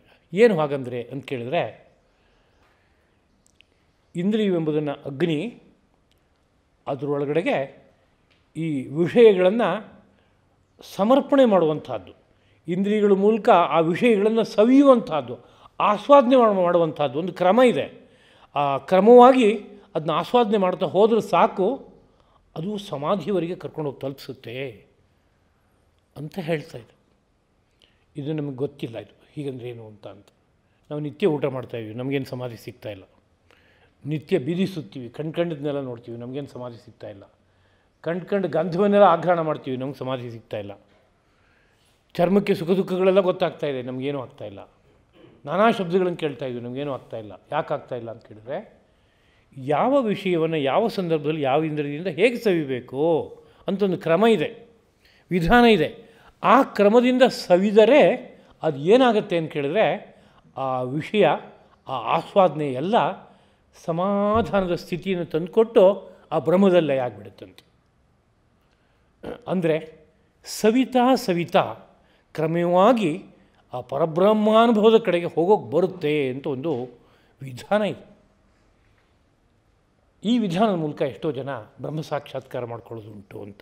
ಅಂದರೆ ಪಂಚೇಂದ್ರಿಯಗಳ ವಿಷಯವನ್ನೇ ವಿಧಿವತ್ತಾಗಿ ಸವಿಯುತ್ತಾ, ಆಸ್ವಾದಿಸ್ತಾ, ಅದು ಕೊಡುವ ಸುಖದಲ್ಲಿ ಮುಳುಗ್ತಾ, ಆ ಸುಖವು ಪರಬ್ರಹ್ಮಾನುಭವದಲ್ಲಿ ಹೋಗಿ ನಿಂತ್ಕೊಳ್ಳುವಂಥ ಒಂದು ಸ್ಥಿತಿ ಹೋದಾಗ ಅವರು ಬ್ರಹ್ಮ ಸಮಾಧಿಗೆ ಹೋಗ್ತಾರೆ ಅನ್ನೋ ರೀತಿಯಾದ ವಿಷಯ ಉಂಟು. ಆದರೆ ಇಂತಹ ವಿಷಯದಲ್ಲಿ ಇವತ್ತು ಸಮಾಜದಲ್ಲಿ ತಿಳುವಳಿಕೆ ಇಲ್ಲ. ಸಮಾಜದಲ್ಲಿ ತಿಳುವಳಿಕೆ ಅಂತಂದಾಗ ಆತ್ಮಸಾಕ್ಷಾತ್ಕಾರ ಆಗಬೇಕು ಅಂದರೆ ಯಾವುದೋ ಎಲ್ಲವನ್ನೂ ತ್ಯಜಿಸು, ಕಾಡಿಗೆ ಹೋಗು, ತಪಸ್ಸೆ ಮಾಡು, ಇತ್ಯಾದಿ. ಇಲ್ಲ ಯಾವುದೋ ಜಪ ಇದೆ, ಸಾಧನೆ ಮಾಡ್ತಾ ಹೋಗು. ಇಂಥದ್ದು ಕೆಲವನ್ನು ಮಾತ್ರ ನೋಡೋಕ್ಕೆ ಗೊತ್ತಾಗ್ತಾ ಇದೆ. ಆದರೆ ನಾನಾ ಮಾರ್ಗಗಳಿದೆ, ಆ ಮಾರ್ಗಗಳ ಬಗ್ಗೆ ಬುದ್ಧಿ ಕೆಲಸ ಮಾಡ್ತಾ ಇಲ್ಲ. ಕಾರಣ ಅದನ್ನು ಬಿಚ್ಚಿ ಬಿಚ್ಚಿ ಹೇಳ್ಕೊಡುವಂತಹ ಮಹಾತ್ಮರು ಕಂಡು ಬರ್ತಾ ಇಲ್ಲ. ಅನುಭವದ ಕ್ಷೇತ್ರಕ್ಕೆ ಅದನ್ನು ತಂದು ತೋರಿಸುವಂತಹ ಮಹಾಪುರುಷರು ನಮ್ಮ ಕಣ್ಣಿಗೆ ಕಾಣಿಸ್ತಾ ಇಲ್ಲ. ಒಂದು ಕಾಲದಲ್ಲಿ ದೇಶದಲ್ಲಿದ್ದರು. ಒಂದು ಭೋಜನವನ್ನು ಹೇಗೆ ಮಾಡಬೇಕು ಅನ್ನೋ ವಿದ್ಯೆಯನ್ನು ಕಲಿಸ್ಕೊಟ್ಟು ಯಾವ ಆಹಾರ ವಸ್ತುವನ್ನು ಯಾರು ಸ್ವೀಕರಿಸಬೇಕೋ ಅನ್ನುವ ಮರ್ಮವನ್ನು ತೋರಿಸ್ಕೊಟ್ಟು ಕೇವಲ ಭೋಜನದ ಮೂಲಕವಾಗಿ ಒಂದು ಬ್ರಹ್ಮ ಸಮಾಧಿಗೆ ಹೋಗೋಕ್ಕೆ ಬರುತ್ತೆ ಅನ್ನೋ ವಿಷಯವನ್ನು ಪ್ರಯೋಗಬದ್ಧವಾಗಿ ತೋರಿಸುವಂಥದ್ದು ಇದೆ. ಇಂಥ ಒಂದು ಯಜ್ಞವನ್ನು ಈ ಮಾತಿನಲ್ಲಿ ಕೃಷ್ಣ ಪ್ರಭು ಹೇಳ್ತಾ ಇದ್ದಾನೆ. ಅದರಿಂದ ಎಷ್ಟೋ ಜನ ಮರ್ಮಜ್ಞರು, ಅಂದರೆ ಅದರ ಗುಟ್ಟು ಗೊತ್ತವರಿಗೆ, ಈ ಪ್ರಾಪಂಚಿಕವಾದ ವಿಷಯವನ್ನು ಸವಿಯುವಾಗ ಎಚ್ಚರಿಕೆಯಿಂದ ಸವಿತಾರೆ. ಕಣ್ಣದನ್ನೆಲ್ಲ ಸವಿಯೋದಿಲ್ಲ, ಹೇಗೇಗೋ ಸವಿಯೋದಿಲ್ಲ. ಹಲಸಿನಣ್ಣು ತಿನ್ನಬೇಕು ಅಂತಂದರೆ ಹಲಸಿನ ಮೇಲ್ಗಡೆ ಸಿಪ್ಪೆ ಒಂಚೂರು ಬಿಡಿಸ್ಕೊಂಡು ಅದಕ್ಕೆ ಬಾಯಿ ಕೊಟ್ಟರೆ ಏನಾಗ್ಬೋದು, ಮೇಣ ಮೈ ತುಂಬ ಹತ್ಕೊಳ್ಳುತ್ತೆ ಪೂರ್ತಿಯಾಗಿ. ಹಲಸಿನಣ್ಣು ಸ್ವೀಕರಿಸಬೇಕು ಅಂದರೆ ಬಿಡಿಸೋ ಕ್ರಮ ನಮ್ಗೆ ಗೊತ್ತಾಗಬೇಕು. ಕೈಗೆ ಎಣ್ಣೆ ಹಚ್ಕೊಂಡು ಒಂದು ಸ್ವಲ್ಪ ಮೇಣ ಬರದೇ ಇರುವಂತೆ ಅದನ್ನ ಬಿಡಿಸಿ ಬೇರೆ ಮಾಡ್ಕೋಬೇಕು. ಅದಾದಮೇಲೆ ಅದರೊಳಗಡೆ ಬೀಜ ಇರುತ್ತೆ, ಆ ಬೀಜನ ತೆಕ್ಕೋಬೇಕು, ಆಮೇಲೆ ಸವಿಬೇಕು. ಇದೊಂದು ವಿಧಾನ. ಹಾಗೆ ಸವಿಯಬೇಕಾದ್ರೆ ಯಾವ ಮನಸ್ಸಿಂದ ಸವಿಬೇಕು ಅಂತ ಅಲ್ಲೊಂದು ವಿಧಾನ ಇದೆ. ಸುಮ್ಮನೆ ನಾಲಿಗೆ ಚಾಪಲಿಕ್ಕೋಸ್ಕರ ಬಾಯಿ ಹಾಕ್ಕೊಂಡೆ ಅಗದೆ ನುಂಗದೆ ಇಷ್ಟಾನೆ ತಿನ್ನೋದು ಅಂತ ನಮಗನ್ಸಿದೆ. ಅದು ನಮ್ಮ ಭಾರತ ದೇಶದ ಪದ್ಧತಿ ಹಾಗಿಲ್ಲ. ಭೋಜನಕ್ಕೆ ಕೂತ್ಕೊಂಡಾಗ ಅನ್ನಪೂರ್ಣೆ ಸದಾಪೂರ್ಣೆ ಶಂಕರ ಪ್ರಾಣವಲ್ಲಭೆ ಜ್ಞಾನ ವೈರಾಗ್ಯ ಸಿದ್ಧಾರ್ಥಂ ಭಿಕ್ಷಾನ್ ದೇಹಿ ಚ ಪಾರ್ವತಿ ಎಂಬುದಾಗಿ ಪ್ರಾರ್ಥನೆ ಮಾಡ್ಕೋತಾ ಅದನ್ನು ಸಮರ್ಪಣೆ ಮಾಡುವಂಥ ಒಂದು ಅಭ್ಯಾಸ ಇದೆ. ಪ್ರಾಣಾಯ ಸ್ವಹ ಅಪಾನಾಯ ಸ್ವಹ ಅಂಥೇಳಿ ಎಲ್ಲಿಯೋ ಸಮರ್ಪಣೆ ಮಾಡುವಂಥ ಒಂದು ಕಾರ್ಯ ಇದೆ. ಯಾತಕ್ರಿ ಇದೆಲ್ಲ ಕಾರ್ಯ ಅಂತ ಕೇಳಿದರೆ, ಹೌದು, ಹಾಗೆ ಸಮರ್ಪಣೆ ಮಾಡ್ಕೋತಾ ಆಹಾರ ಸ್ವೀಕಾರದ ಮೂಲಕವೇ ನಮ್ಮೊಳಗಡೆ ಇರೋ ಬ್ರಹ್ಮವನ್ನು ಸಾಕ್ಷಾತ್ಕಾರ ಮಾಡ್ಕೊಳ್ಳೋಕ್ಕಾಗತ್ತೆ. ನಾಟಕ ನೋಡೋದ್ರ ಮೂಲಕ ಬ್ರಹ್ಮ ಸಾಕ್ಷಾತ್ಕಾರ ಮಾಡ್ಕೊಳ್ಳೋಕ್ಕಾಗತ್ತೆ. ನೃತ್ಯ ನೋಡೋದ್ರ ಮೂಲಕ ಬ್ರಹ್ಮ ಸಾಕ್ಷಾತ್ಕಾರ ಮಾಡ್ಕೊಳ್ಳೋಕ್ಕಾಗತ್ತೆ. ಉತ್ತಮ ಸಂಗೀತವನ್ನು ಕೇಳ್ಕೊಳ್ಳೋದ್ರ ಮೂಲಕ ಬ್ರಹ್ಮ ಸಾಕ್ಷಾತ್ಕಾರ ಮಾಡ್ಕೊಳ್ಳೋಕ್ಕಾಗತ್ತೆ. ನಾನಾ ಕಲೆಗಳನ್ನು ಬೆಳೆದು ಬ್ರಹ್ಮ ಸಾಕ್ಷಾತ್ಕಾರ ಮಾಡ್ಕೊಳ್ಳೋಕ್ಕಾಗತ್ತೆ. ಆ ಎಲ್ಲ ಸಂದರ್ಭದಲ್ಲೂ ಏನಾಗಿರುತ್ತೆ, ಒಂದೊಂದು ಇಂದ್ರಿಯವು ತನಗೆ ಬೇಕಾದ ವಿಷಯವನ್ನು ಸವಿಯುತ್ತೆ. ಆದರೆ ಸವಿಬೇಕಾದ್ರೆ ಯಾವ್ಯಾವುದನ್ನೋ ಸವಿಯೋದಿಲ್ಲ. ಯಾವುದನ್ನು ಸವಿದರೆ ಬ್ರಹ್ಮ ಸಮಾಧಿಗೆ ಹೋಗೋಕ್ಕಾಗುತ್ತೋ ಅದನ್ನು ಸವಿಬೇಕು. ಹೇಗೆ ಸವಿಬೇಕೋ ಹಾಗೆ ಸವಿದರೆ ಅದು ಬ್ರಹ್ಮ ಸಮಾಧಿಗೆ ಕರ್ಕೊಂಡೋಗಿ ತಲುಪಿಸ್ಬಿಡುತ್ತೆ. ಈ ಹಿನ್ನೆಲೆಯಲ್ಲೇ ಭಾರತೀಯವಾದ ಆರ್ಷ ವಿದ್ಯೆಗಳೆಲ್ಲವೂ ಬ್ರಹ್ಮ ಸಮಾಧಿಗೆ ಕರ್ಕೊಂಡೋಗಿ ತಲುಪಿಸುತ್ತೆ ಅನ್ನೋ ಮಾತನ್ನು ಹೇಳಿದ್ದಾರೆ. ಯಾವ ವಿದ್ಯೆ ಬಗ್ಗೆ ಕಲಿಯೋಕ್ಕೆ ಹೋದರೂ ಧರ್ಮ ಅರ್ಥ ಕಾಮ ಮೋಕ್ಷ ಅನ್ನೋ 4 ರೂಪವಾದ ಪುರುಷಾರ್ಥಪ್ರದವಾದದ್ದು ಈ ವಿದ್ಯೆ ಅಂತ ಹೇಳ್ತಾರೆ. ಮೋಕ್ಷಪ್ರದವಾದದ್ದು ಈ ವಿದ್ಯೆ ಅಂದರೆ ಅರ್ಥ ಏನಪ್ಪ ಅಂದರೆ, ಆ ವಿದ್ಯೆಯನ್ನು ಹೇಗೆ ಭಾವಿಸಬೇಕೋ ಹಾಗೆ ಭಾವಿಸ್ತಾ ಹೋದರೆ ಅದು ಮನಸ್ಥಿತಿಯನ್ನು ಶಾಂತವಾಗಿ ಮಾಡಿ ಕೊನೆಯಲ್ಲಿ ಆ ಪರಬ್ರಹ್ಮ ಸಾಕ್ಷಾತ್ಕಾರವನ್ನು ಮಾಡಿಸ್ಬಿಡುತ್ತೆ. ಇವತ್ತು ಈ ಅನುಭವ ಇಲ್ಲ ಅಂತ ಯಾಕೆ ಹೇಳಿದೆ ಅಂದರೆ, ನಾಟಕ ನೋಡ್ತೀವಿ, ಬೇಕಾದಷ್ಟು ನೃತ್ಯ ನೋಡ್ತೀವಿ, ಸಂಗೀತ ಕಚೇರಿಗೆ ಹೋಗ್ತೀವಿ, ಆದರೆ ಏನೋ ಒಂದಷ್ಟು ಆಸ್ವಾದನೆ ಮಾಡ್ಕೊಂಬರ್ತೀವಿ. ಬ್ರಹ್ಮಾನುಭವ ಆಯಿತು ಅಂತ ಉಂಟಾ ಅಂದರೆ ಇಲ್ಲ. ಆದರೆ ತ್ಯಾಗರಾಜರಿಗೆ ಹಾಡ್ತಾ ನೇರವಾಗಿ ರಾಮನ ದರ್ಶನ ಮಾಡಿಬಿಟ್ರು ಅವರು. ಹಾಗೆ ಇನ್ನೆಷ್ಟೋ ಜನ ನೃತ್ಯದಲ್ಲಿ ಮುಳುಗಿ ಆ ನೃತ್ಯದ ಹಿಂದೆ ನಟರಾಜನ ದರ್ಶನ ಮಾಡಿದ್ರು, ನಟರಾಜನ ಹಿಂದಿರುವಂಥ ಪರಮಾತ್ಮನ ದರ್ಶನ ಮಾಡಿದ್ರು, ನಾಟ್ಯ ಸರಸ್ವತಿಯನ್ನು ದರ್ಶನ ಮಾಡಿದ್ರು, ನಾಟ್ಯ ಸರಸ್ವತಿ ಹಿಂದ್ಗಡೆ ಇರುವಂಥ ಪರತತ್ವವನ್ನು ದರ್ಶನ ಮಾಡಿದ್ರು. ಹೀಗೆಲ್ಲ ಇದೆ. ಎಲ್ಲ ವಿದ್ಯೆಗಳಲ್ಲೂ ಹೀಗೆ ಕೊನೆಯಲ್ಲಿ ಪರಮಾತ್ಮ ದರ್ಶನ ಮಾಡೋದಕ್ಕೆ ಒಂದು ವಿಧಾನ ಇದೆ. ಅದನ್ನು ಮನಸ್ಸಿನಲ್ಲಿ ಇಟ್ಕೊಂಡು ಈ ಮಾತು ಶ್ರೀಕೃಷ್ಣ ಪ್ರಭು ಹೇಳ್ತಾ ಇದ್ದಾನೆ ಅಂತ ತಗೋಬೇಕು. ಶ್ರೀರಂಗ ಮಹಾಗುರುಗಳು ಇಂಥ ಅನೇಕ ವಿಷಯಗಳನ್ನು ಪ್ರಯೋಗಬದ್ಧವಾಗಿ ತೋರಿಸ್ತಾ ಇದ್ದರು. ಅನುಭವಕ್ಕೆ ತಂದುಕೊಡುವಂಥ ಸಾಮರ್ಥ್ಯ ಇತ್ತು ಅವರ ವ್ಯಕ್ತಿತ್ವ. ಅದೊಂದು ಅದ್ಭುತ. ಅದರ ಹಿನ್ನೆಲೆಯಲ್ಲಿ 2 ಮಾತುಗಳನ್ನು ನಾನು ಆಡ್ತಾ ಇದ್ದೀನಿ.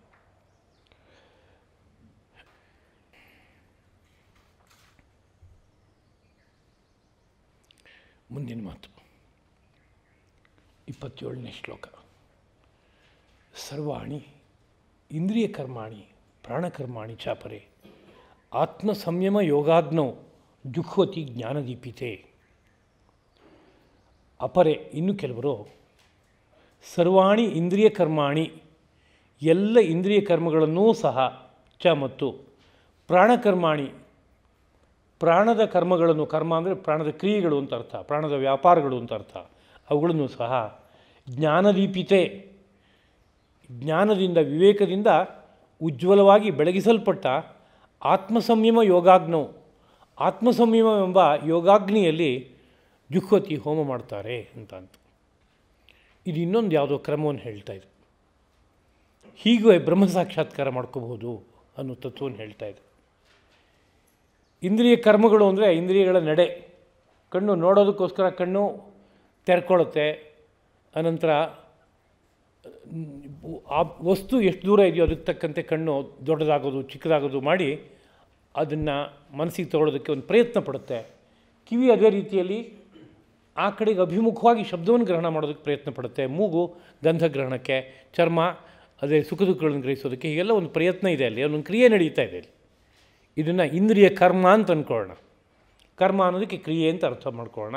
ಇಂದ್ರಿಯಗಳ ವ್ಯವಹಾರಗಳು, ನಡೆಗಳು ಅಂತ ಅರ್ಥ. ಅದೇ ರೀತಿಯಲ್ಲಿ ಪ್ರಾಣಕರ್ಮಗಳು ಅಂತಂದರೆ ನಮ್ಮಲ್ಲಿ ಪಂಚಪ್ರಾಣಗಳಿದೆ ಎಂಬುದಾಗಿ ಹೇಳೋದುಂಟು. ನಮಗಿವತ್ತು ಆಧುನಿಕ ವಿಜ್ಞಾನದ ಅಧ್ಯಯನ ಮಾಡ್ತಾ ಇರುವಾಗ ಒಂದು ಬುದ್ಧಿ ಬರುತ್ತೆ. ನಾವು ಉಸಿರಾಡ್ತಾ ಇದ್ದೀವಿ, ಯಾಕೆ ಅಂದರೆ ನಮಗೆ ಆಕ್ಸಿಜನ್ ಬೇಕು, ಗಾಳಿಯಲ್ಲಿ ಅದು ಸಿಗುತ್ತೆ, ಅದರಿಂದ ಉಸಿರನ್ನ ಒಳಗಡೆ ತೊಗೋತಾ ಇದ್ದೀವಿ. ದೇಹದ ಒಳಗಡೆಗೆ ಕಾರ್ಬನ್ ಡೈಆಕ್ಸೈಡ್ ಉತ್ಪತ್ತಿಯಾಗಿ ಶ್ವಾಸಕೋಶಕ್ಕೆ ಬಂದಿರುತ್ತೆ, ಅದನ್ನು ಉಸಿರು ಬಿಡುವಾಗ ಹೊರಗಡೆ ಹಾಕ್ತಾಯಿದ್ದೀವಿ. ಆದ್ದರಿಂದ ಉಸಿರಾಟ ಅನ್ನೋದು ಯಾವುದಕ್ಕೋಸ್ಕರ ಅಂದರೆ ಆಕ್ಸಿಜನ್ ತೆಗೆದುಕೊಳ್ಳೋದಕ್ಕೆ, ಕಾರ್ಬನ್ ಡೈಆಕ್ಸೈಡ್ ಹೊರಗಡೆ ಹಾಕೋಕ್ಕೆ ಅಂತ ಹೀಗೆ ಇಷ್ಟು ನೋಟ ಬರ್ತಾಯಿದೆ ನಮಗೆ. ಆದರೆ ಭಾರತ ಮಹರ್ಷಿಗಳು ಉಸಿರಾಟ ಅಂತಂದಾಗ ಅದು ಪ್ರಾಣದ ಕ್ರಿಯೆ, ಅದು ಪ್ರಾಣವೆಂಬುದು 5 ಆಗಿದೆ.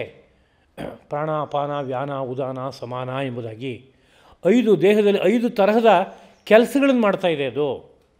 ಅದೇ ರೀತಿಯಲ್ಲಿ ನಮ್ಮ ಶರೀರದಲ್ಲಿ ಯಾವುದೇ ರೀತಿಯಾದಂಥ ಕೆಲಸ ನಡಿಬೇಕಾದ್ರೆ, ಕೈಕಾಲು ಆಡಬೇಕಾದ್ರೆ ಅದು ನಮ್ಮ ಪ್ರಾಣಶಕ್ತಿಯಿಂದಲೇ ಆಗ್ತಾ ಇರೋದು. ಅದರಿಂದ ಶರೀರದಲ್ಲಿ ಏನು ವ್ಯವಹಾರ ನಡೆದ್ರು ಕೈಯನ್ನು ಮುಂದಕ್ಕೆ ನೀಡಿದೆ, ಕೈ ಹಿಂದಕ್ಕೆ ತೊಗೊಂಡೆ, ರೆಪ್ಪೆ ಮುಚ್ಚಿದೆ, ರೆಪ್ಪೆ ತೆರೆದೆ, ಮಾತನಾಡಿದೆ, ಮೌನವಾಗಿ ಕೂತ್ಕೊಂಡೆ, ನಿಂತೆ, ಕೂತ್ಕೊಂಡೆ, ಏನೇನನ್ನು ಮಾಡಬೇಕಾದ್ರೂ ನಮಗೆ ಪ್ರಾಣಶಕ್ತಿ ಸಹಕಾರ ಕೊಡಬೇಕು. ನಮಗೆ ಗೊತ್ತಾಗ್ತಾ ಇಲ್ಲ ಅದು. ಪ್ರಾಣಶಕ್ತಿ ನಿತ್ಯ ಸಹಕಾರ ಕೊಡ್ತಾ ಇರೋದ್ರಿಂದ ಇಷ್ಟೆಲ್ಲ ವ್ಯವಹಾರ ನಡೀತಾ ಇದೆ. ಹೀಗಿರುವಂಥ ಈ ಪ್ರಾಣಶಕ್ತಿಯನ್ನು, ಒಂದು ಇಂದ್ರಿಯಗಳ ಕರ್ಮಗಳನ್ನು, ಎರಡನೇದು ಪ್ರಾಣಶಕ್ತಿಯನ್ನು, ಇವೆರಡನ್ನು ಆತ್ಮಸಂಯಮ ಯೋಗಾಗ್ನೋ, ಆತ್ಮಸಂಯಮ ಎಂಬ ಯೋಗಾಗ್ನಿಯಲ್ಲಿ ಕೆಲವರು ಹೋಮ ಮಾಡ್ತಾರಂತೆ, ಆಗಲೂ ಬ್ರಹ್ಮ ಸಮಾಧಿಗೆ ಹೋಗ್ತಾರಂತೆ. ಆತ್ಮಸಂಯಮ ಯೋಗಾಗ್ನಿ ಅಂದರೆ ಏನರ್ಥ ಅಂತ ಕೇಳಿದ್ರೆ, ತಮ್ಮ ಒಳಗೆ ತಾವು ಮನಸ್ಸನ್ನು ಏಕಾಗ್ರಗೊಳಿಸಿ ಅದೊಂದು ಬಿಟ್ಟು ಬೇರೆ ಯಾವ ವ್ಯವಹಾರಕ್ಕೂ ಹೋಗಬಾರ್ದು ಅಂತ ಒಂದು ಸಂಕಲ್ಪ ಮಾಡಿ, ಅದರ ಕಾರಣದಿಂದಾಗಿ ಪಂಚೇಂದ್ರಿಯಗಳು ತಮ್ಮ ವ್ಯವಹಾರಕ್ಕೆ ತೊಡಗೋದಿಲ್ಲ, ಹಾಗೆ ಮಾಡ್ಕೋತಾರೆ. ಹಾಗೆ ಶರೀರದಲ್ಲಿರುವ ಪಂಚಪ್ರಾಣಗಳು ಶರೀರದ ವ್ಯಾಪಾರಕ್ಕೆ ಹೋಗೋದಿಲ್ಲ, ಹಾಗೆ ಮಾಡ್ಕೋತಾರೆ. ಅದೊಂದು ಟೆಕ್ನಿಕ್, ಸಾಧನ ಅದು. ಹಾಗೆ ಅದರ ಮೂಲಕವಾಗಿ ನಿರ್ವ್ಯಾಪಾರವಾದ ಒಂದು ಸ್ಥಿತಿಯನ್ನು ಹೊಂದ್ಬಿಡ್ತಾರೆ. ಶರೀರದಲ್ಲಿ ಪಂಚಜ್ಞಾನೇಂದ್ರಿಯಗಳು ಕೆಲಸ ಮಾಡಲ್ಲ, ಪಂಚಕರ್ಮೇಂದ್ರಿಯಗಳು ಕೆಲಸ ಮಾಡಲ್ಲ, ಶರೀರ ಪೂರ್ತಿ ಜಡವಾದಂಥ ಒಂದು ಸ್ಥಿತಿಯನ್ನು ಹೊಂದುತ್ತೆ. ಹೇಗೆ ಹೊಂದುತ್ತೆ ಅಂದರೆ ಆತ್ಮಸಂಯಮ ಯೋಗಾಗ್ನಿಯಿಂದ. ಆತ್ಮನಲ್ಲಿ ಮನಸ್ಸನ್ನು ನೆಲೆ ನಿಲ್ಲಿಸೋದು. ಅದು ಯಾರದು? ನಾನು ನಾನು ಅಂತ ತೋರ್ತಾ ಇದ್ದಾನಲ್ಲ ಅನ್ನೋದನ್ನ ಬುದ್ಧಿಗೆ ತಂದ್ಕೊಂಡು ಅಲ್ಲೆಲ್ಲೋ ಒಂದು ಕಡೆಯಲ್ಲಿ ಮನಸ್ಸನ್ನು ನಿಲ್ಲಿಸ್ತಾ ಹೋದಾಗ ಅಲ್ಲೊಂದು ಬೆಳಕಿನ ದರ್ಶನ ಆಗುತ್ತೆ.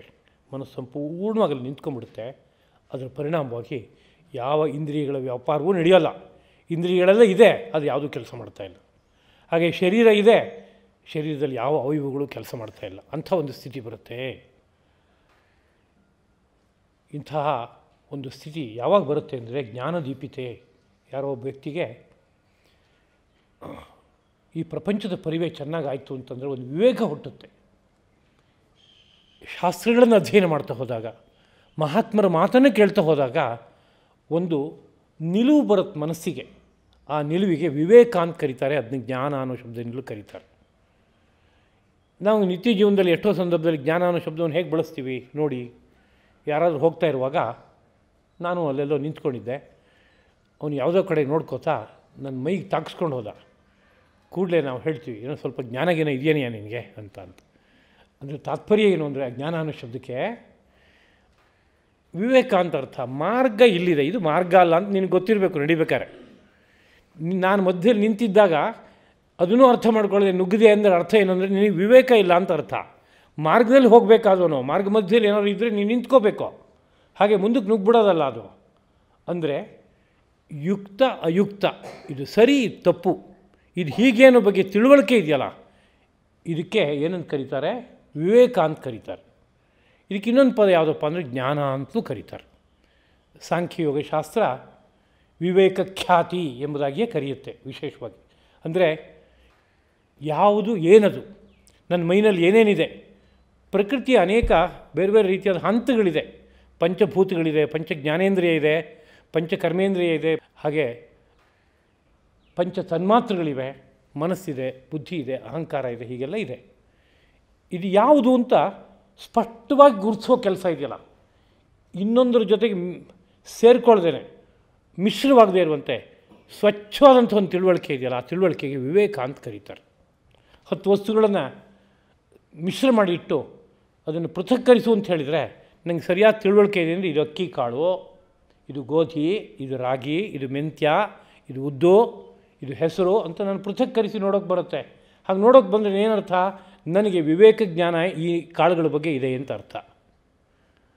ಹಾಗೆ 10 ಲೋಹಗಳನ್ನು ಒಂದು ಕಡೆಗೆ ಇಟ್ಟು ಇದನ್ನು ಗುರುಸು ಅಂತ ಹೇಳಿದರೆ ಇದು ಕಬ್ಬಿಣ, ಇದು ಚಿನ್ನ, ಇದು ಬೆಳ್ಳಿ, ಇದು ತಾಮ್ರ, ಇದು ಹಿತ್ತಾಳೆ ಅಂತ ಗುರ್ಸೋಕ್ಕೆ ಬರುತ್ತೆ ಅಂತಂದರೆ ಆ ಲೋಹದ ಬಗ್ಗೆ ನನಗೆ ವಿವೇಕ ಜ್ಞಾನ ಇದೆ ಅಂತ ಅರ್ಥ.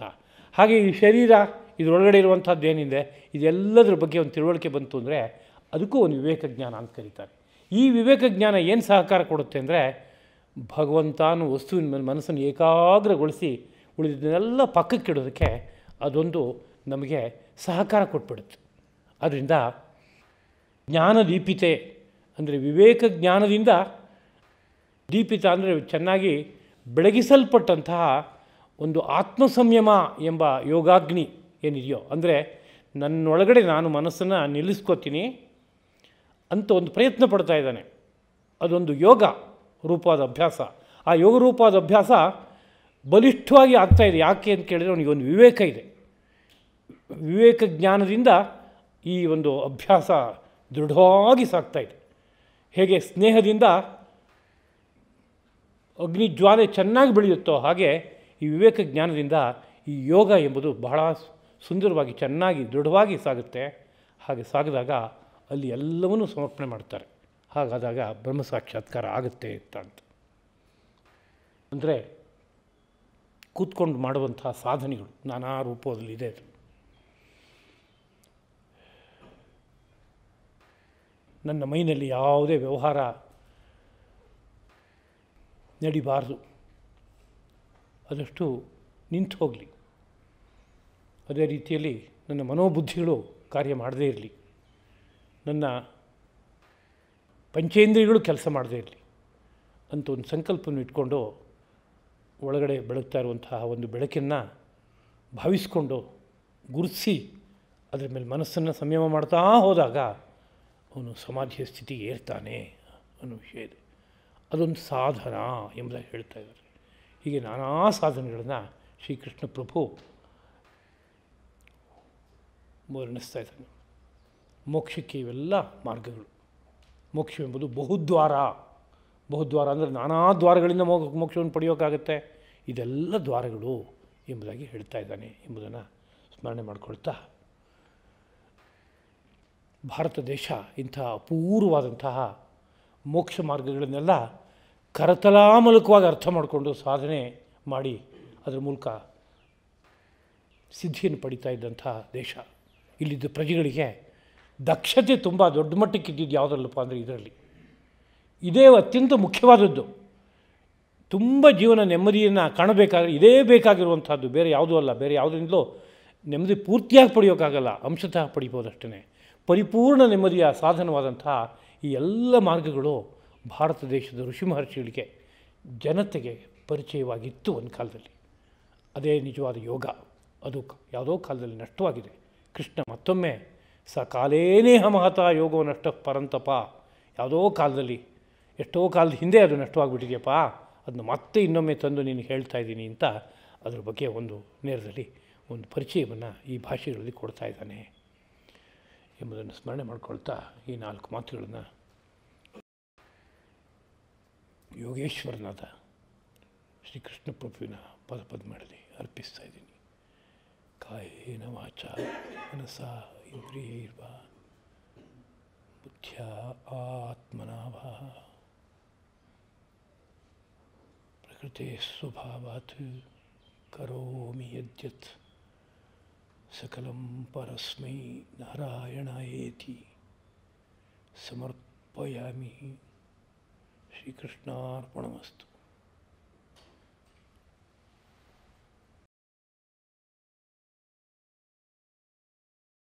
ಶ್ರೀ ಸರಸ್ವತಿ ನಮೋಸ್ತುತೆ ವರದೆ ಶ್ರೀ ಸರಸ್ವತಿ ನಮೋಸ್ತುತೆ ವರದೆ ಶ್ರೀ ಸರಸ್ವತಿ ನಮೋಸ್ತುತೆ ಪರದೇವತೆ ಶ್ರೀ ಸರಸ್ವತಿ ನಮೋಸ್ತುತೆ ಪರದೇವತೆ ಶ್ರೀಪತಿ ಗೌರಿ ಪತಿ ಗುರು ಗುಹ ವಿನುತೆ ವಿಧಿಯುವತೆ ಶ್ರೀ ಸರಸ್ವತಿ ನಮೋಸ್ತುತೆ